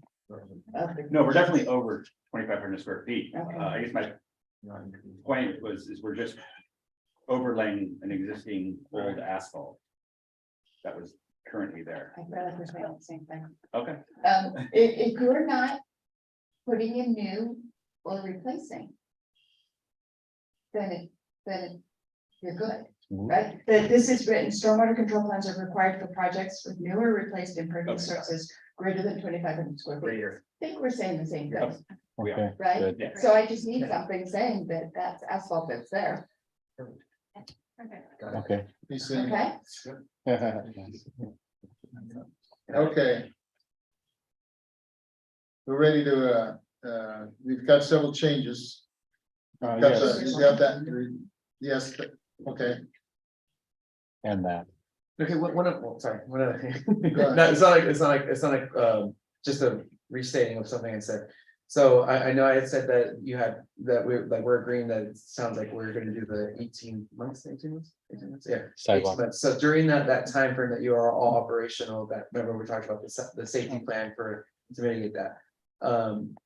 Can we make sure that we loop in public safety on that though?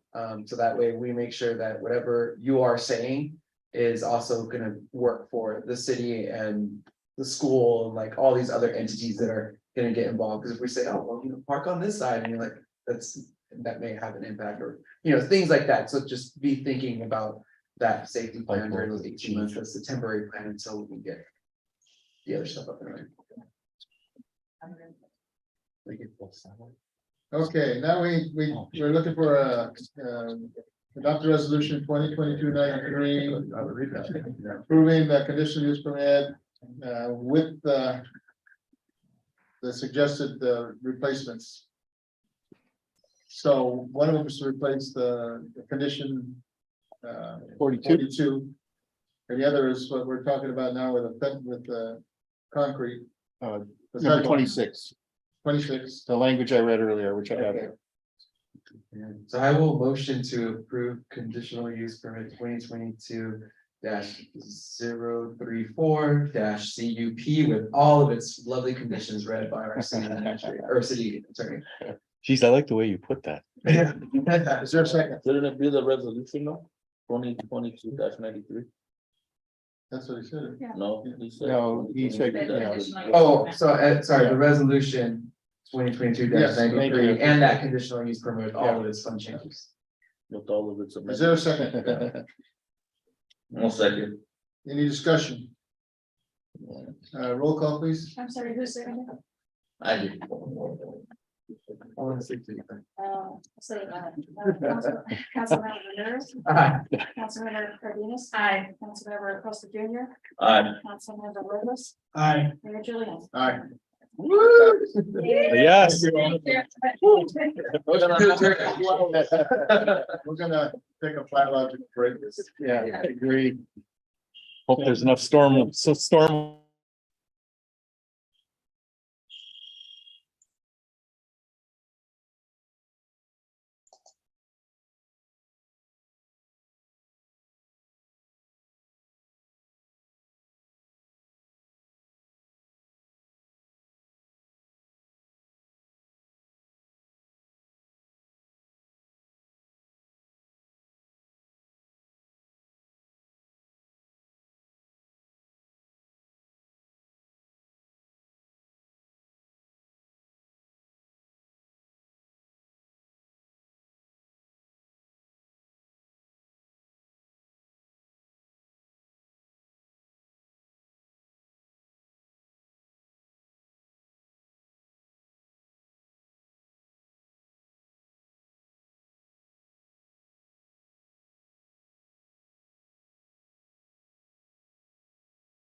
Item 11, regular business. New job description, classification. Amelia, Actually, Amelia's name is on this, however, I would be referring to. okay, why is this? Finance director, because I wrote it. Okay. Okay. So I'll be presenting. We'll do a tag team. Okay, Okay, it's recommended that the city council adopt a resolution to approve the classification and the job description for regular part-time finance clerk position in the finance department and authorize staff to begin recruitment.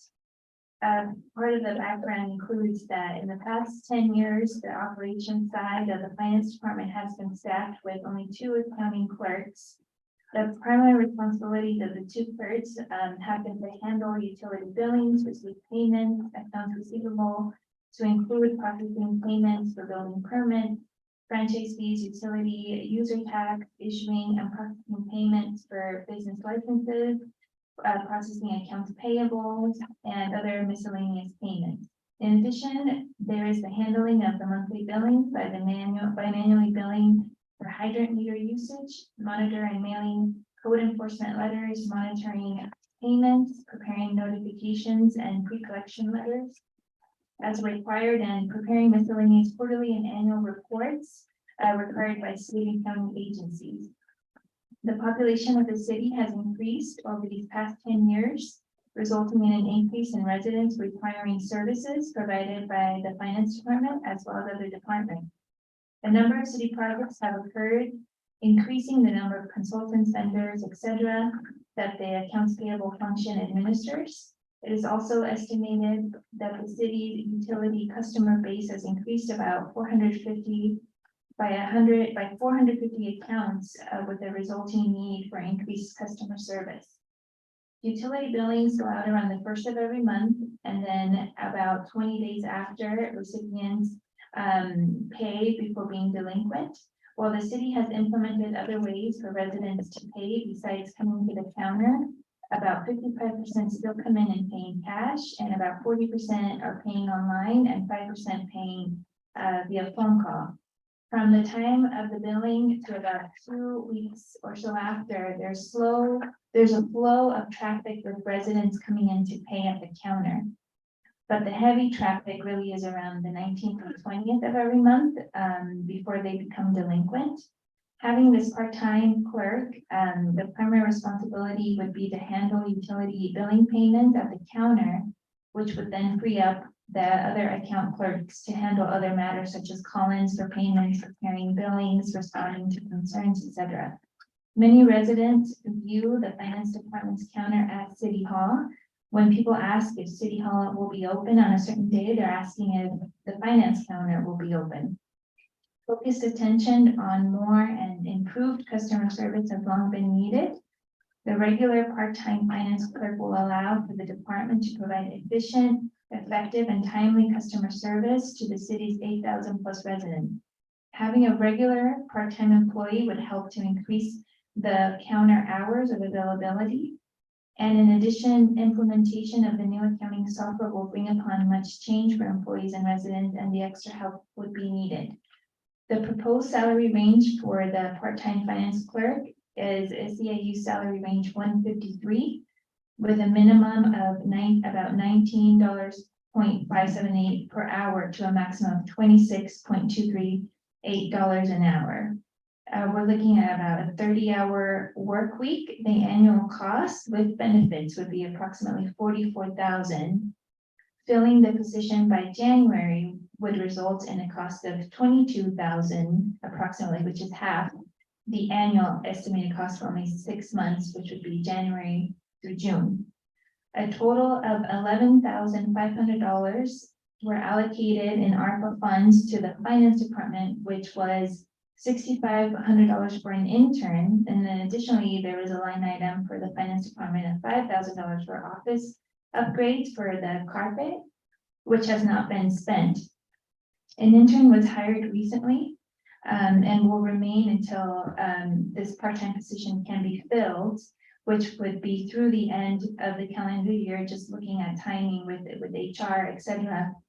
And which would mean that this would expend about $4,500 for the intern currently. with the ARPA funds, leaving $7,000 of the ARPA funds available to be used for the part-time finance clerk. The cost then for the remaining 6 months of the fiscal year would be $15,000 approximately, which is half the annual cost, less the $7,000 remaining in the ARPA funds. This amount may be funded by the remaining unallocated ARPA funds, which are approximately $50,000. The unallocated ARPA funds were originally mentioned to be used for the housing element, which now has been changed. So those unallocated ARPA funds are available. They have not been allocated for any use. For the fiscal year 23-24, which is the next budget year, the ongoing cost for this new position would need to be funded by the general fund. That's the end of the report. Questions from the council? I have two questions. One of them will be the easier one, just because I think it's might have been something just overlooked on the resolution side of things. I'm looking at the whereas the business manager will oversee this position. Is the business manager and the finance person, they're the same person, right? That's you. No, that's Angie. Angie. Yeah, she's a. Oh, she's fine. Okay, now I see that. Never mind. That was an easy clarification. The second one is, I know you need help. You need lots of help when it comes to that, like, we've increased staffing levels and resurrected departments and things like that. My question is, because a lot of this is also going to be coming from the support from billing and things like that, like they're gonna be handling the bills that come in, which is a large portion of it. We're not having, huge amounts of business permits being issued all the time. Hopefully that changes, but for now, it's a lot of that water stuff. Can we have enterprise pick up some of the cost for this, so that way we can make this more sustainable as opposed to being one time? I'll let Shannon speak. We had a meeting where we were looking and trying to project mostly Taylor Farms and their enterprise revenue coming in. And we have concerns there. And so at least for this budget year, with all the capital improvements that the enterprise funds have in the queue. But I'll let Shannon, but I think her and I are on the same page where we say that at least for this budget year. I can definitely see that. I'm thinking long term. I'm thinking right now I think long term, we have currently a formula, which is called a cost allocation study, where then all the other funds transfer money into the general fund based on a formula. So even, for example, my time, or the city administrator's time, or the city attorney's time, it's a formula that then the other funds repay the general fund. And so currently our county clerks are on there. And so this new person would then be added to that formula, so that then in the next years going forward, there is some portion of that that'll have to be funded by. Yeah, because I'm not thinking about this current year at all. I think you all have it very funded well for this year. It's just for the sustainability of it. I would hate to have someone come in for 6 months and be like, just kidding. Any other questions? So this says 30 hours. What is gonna be this person's hours of operation? Oh, we were hoping Monday through Friday, because really the goal, which it was a comment that came through the city administrator from residents, is to have the window open Monday through Friday. Currently, the Friday that it has been closed has been used to get caught up in a sense, and so it's been nice, but if we have another new person, then the window would be open Monday through Friday. At least Fridays maybe reduce that. We haven't gotten to that yet, but if we're thinking 30 hours, then we're thinking divide by 5 days a week would then be 6 hours a day. For like the core hours, peak hours when people are using the counter the most. Yeah, can I add, I first of all, I support this in general. I mean, I know we can find a way to pay for it.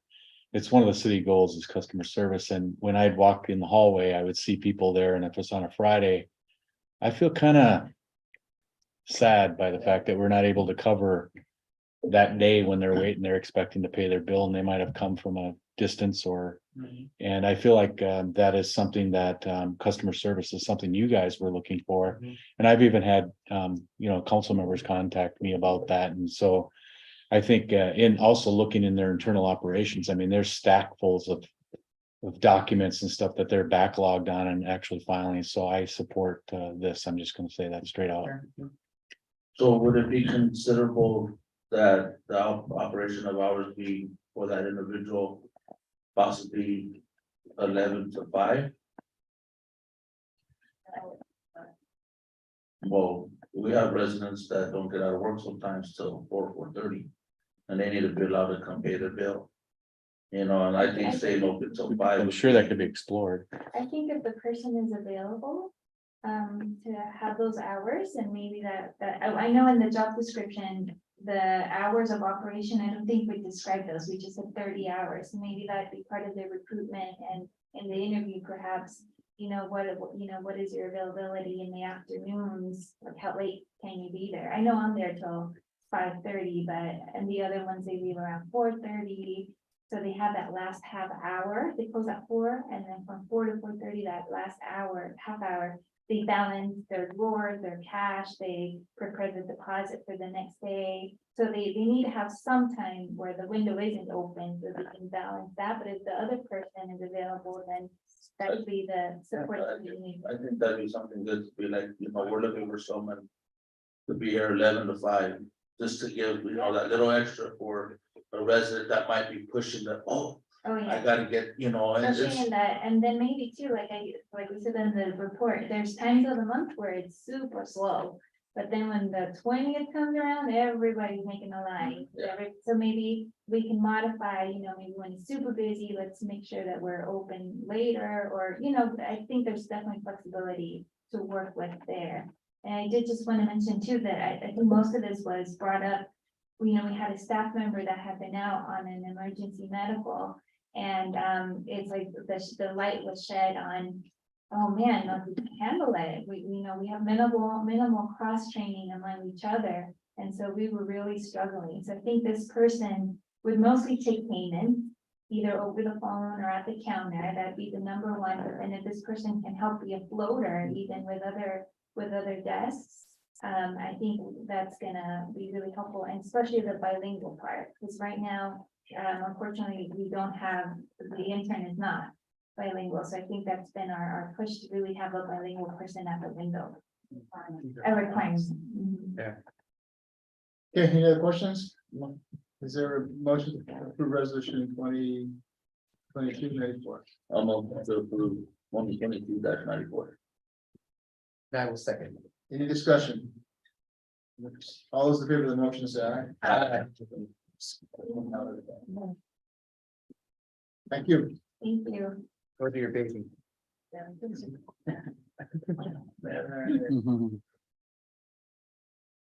Okay. Transit update. Is that what we're doing? Yeah. Do you want to say that neither of these two items are time sensitive? Pardon? Thank you. Neither of these two items are time sensitive. All right, If everybody is. okay, future agenda items. She gave you Table these, or do you want to bring them up next time? So, I'll put them on the next agenda. okay, good.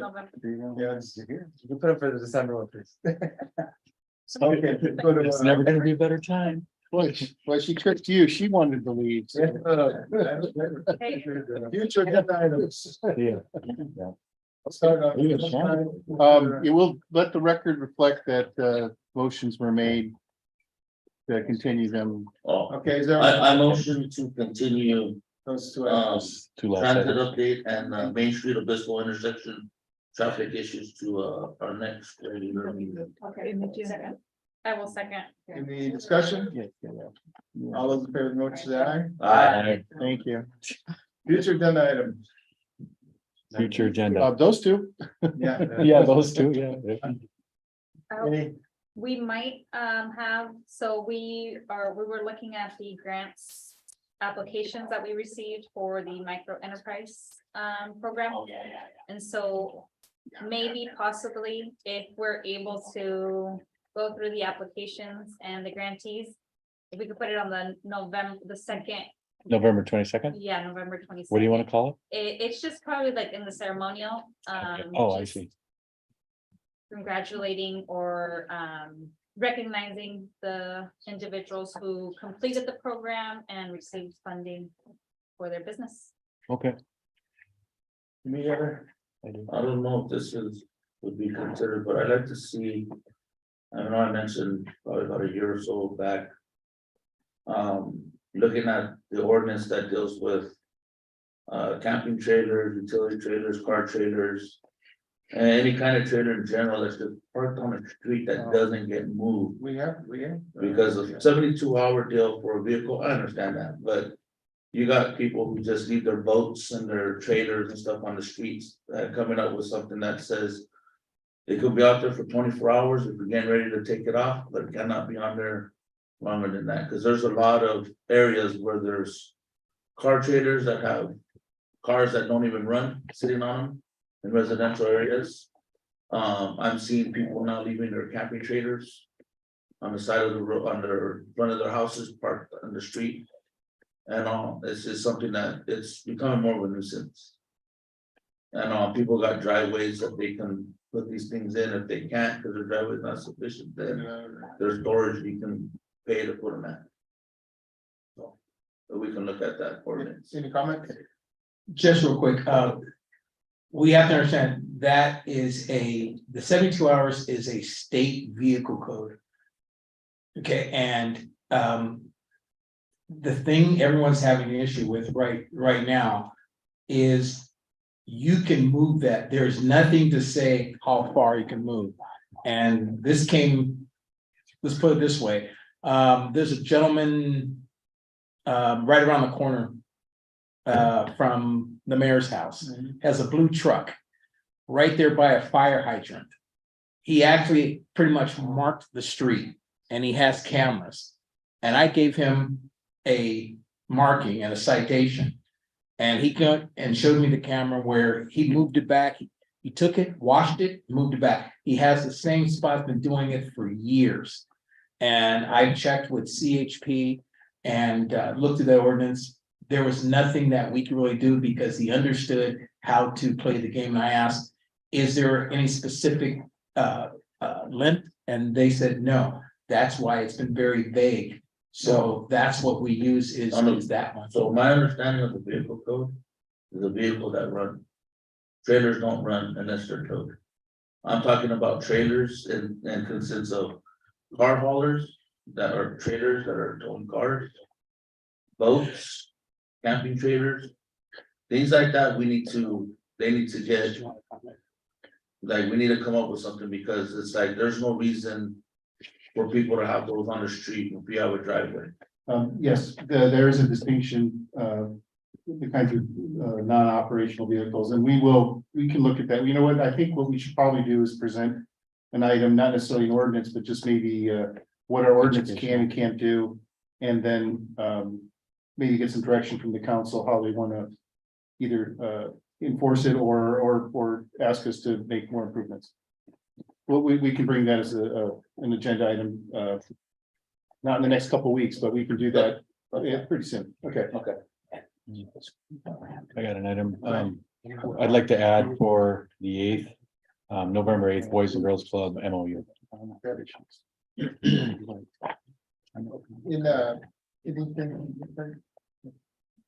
There's I was reading in the paper and you probably have through the LAFO.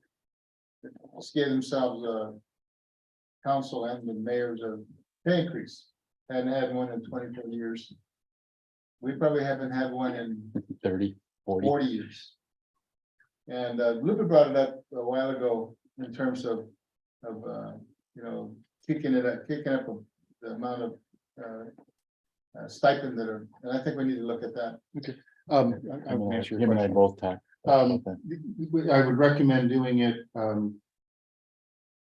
now, because you can't give yourself a raise during your term. But, I mean, not during your term, but, During the current, during the current, cycle, so. If you do it now, then it could kick in December, so, we'll probably take a quick look at that, maybe even for the next meeting. well, I would, just to get some, we shouldn't. Feel that we don't, council deserves. You know, we had interns that were making more than we were. And we're not making, but being compensated. And I think that it's only fair, even the recreation commission used to get, you know, a $50 or $25. Per diem. Per diem. Yeah. And I think we need to look at that. We shouldn't feel that you know, of course, we're looking at budget. San Maria, what did they get? A couple thousand, $1,500-$1,600. And I don't even know if they get, at one point, the city used to pay health insurance for the council. In years back, but we need to look at it just for those that are coming on board. Okay. She's leaving, but. Yeah, darn. That's. We can retroactive. I mean- We I'm- can say them. I mean, even Yeah. Yeah. So if you look at that, I know that we can't compare ourselves to Santa Barbara, Santa Maria, other cities in terms of stipend, but we need to look at increasing it. It wouldn't kill the budget. No, it shouldn't. Okay, announcements. Any announcements? Yes. Okay, we have a good one here. Okay, so I'm officially announcing I've already submitted my resignation to the city clerk. November 22nd will be my last council meeting, so I'll be vacating a little bit early by 2 years. Okay. What? On here, yeah. I sent you an email.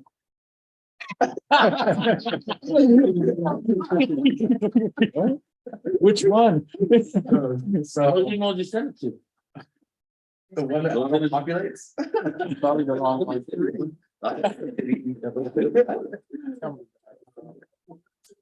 What? So What's the process there? Oh, To hear. yes, thank you, Mr. Mayor. Now that the resignation date has been announced, the council will have 60 days from the 22nd of November to either appoint a successor to fill the vacant, the remainder of the term, or call for a special election.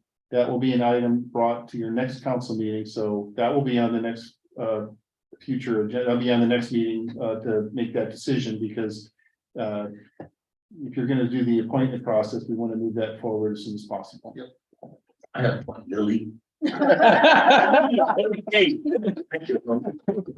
No.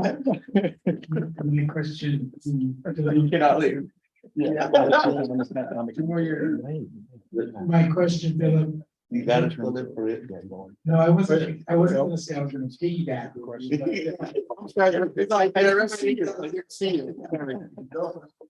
So, of course, cost effective wise, it would be better just to appoint, because I know that would be a special election. And I don't think the city could absorb something like that right now. Well, it's still gotta be a council decision conducted in open session, and so it has to Be agenda size. Yeah, You're bringing that up next. yes, we'll be on the next agenda. Okay, I better write that down. Yeah. Oh, and then another announcement. I also attended Ellen Hancock's Board of Trustees meeting that was here.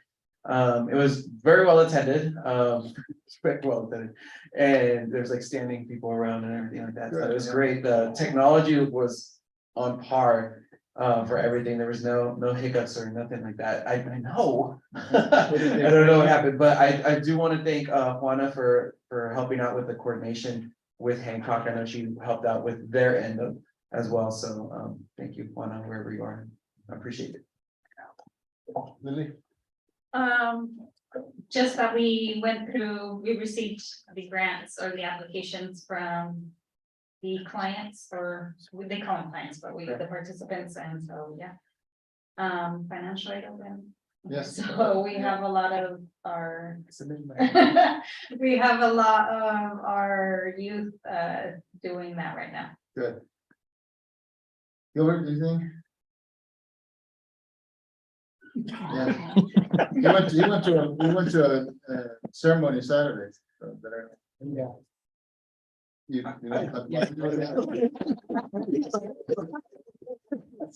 Well, he thinks about that, I can. Attending a rededication ceremony in Morro Bay. It was done in what, 1995, and commemorating the Spanish scouting that landed in Morro Bay. And they had the first Luzon Indians. And they were there for 3 days, and it was part of the Manila Acapulco galleon trade route, and I did see Airstone there, school. And I believe there was I know there was a lot of ethnic studies professors and state officials. Yeah.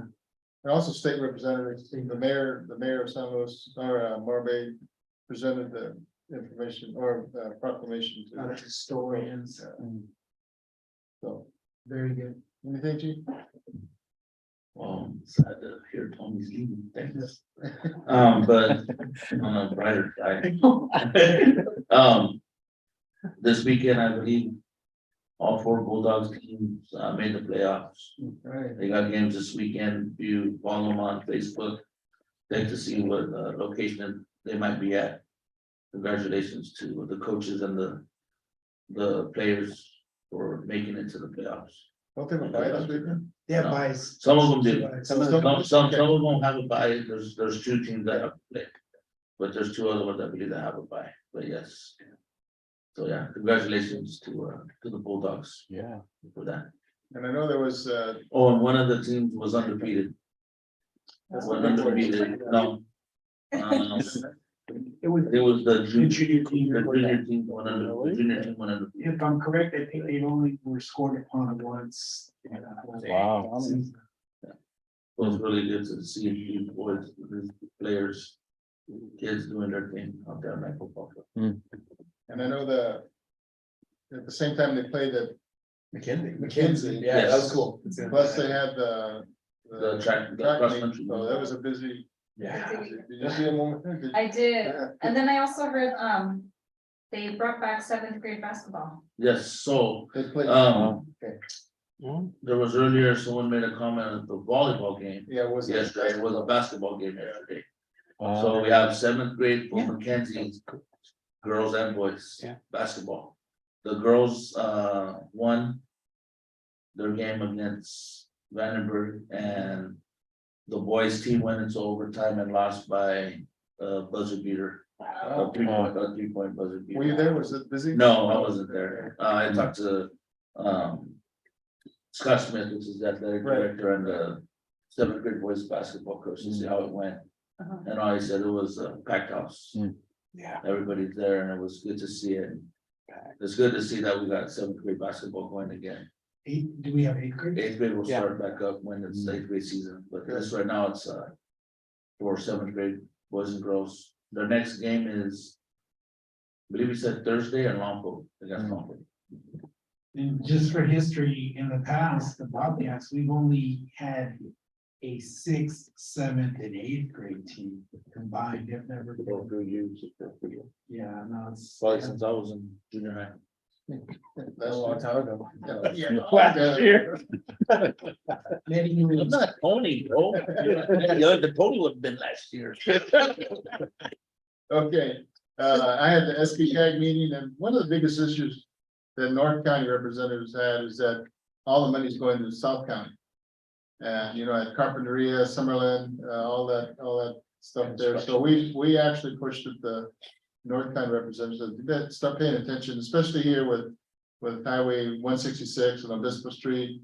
That's been an issue for us, and they take so long, Caltrans, in doing something, and the other thing is that on Cal vans, minor deal, I mentioned that the police, the CHP were giving tickets to 15-passenger vans, saying that they needed the drivers needed special certification to drive these vans, and simple thing, they don't count the driver. So it's 14 passengers, so they don't need a special P designation. So anybody that has a license, basic license, can drive it. Most of these drivers are from, there's 153 here in Santa Barbara County, most of them are field workers, so they don't need a special license, so don't give them any tickets. All right, so we adjourn to, is that motion to adjourn to closed session? I'll motion to adjourn to closed session. I will second. All those in favor of the motion, say aye. Uh, Thanks.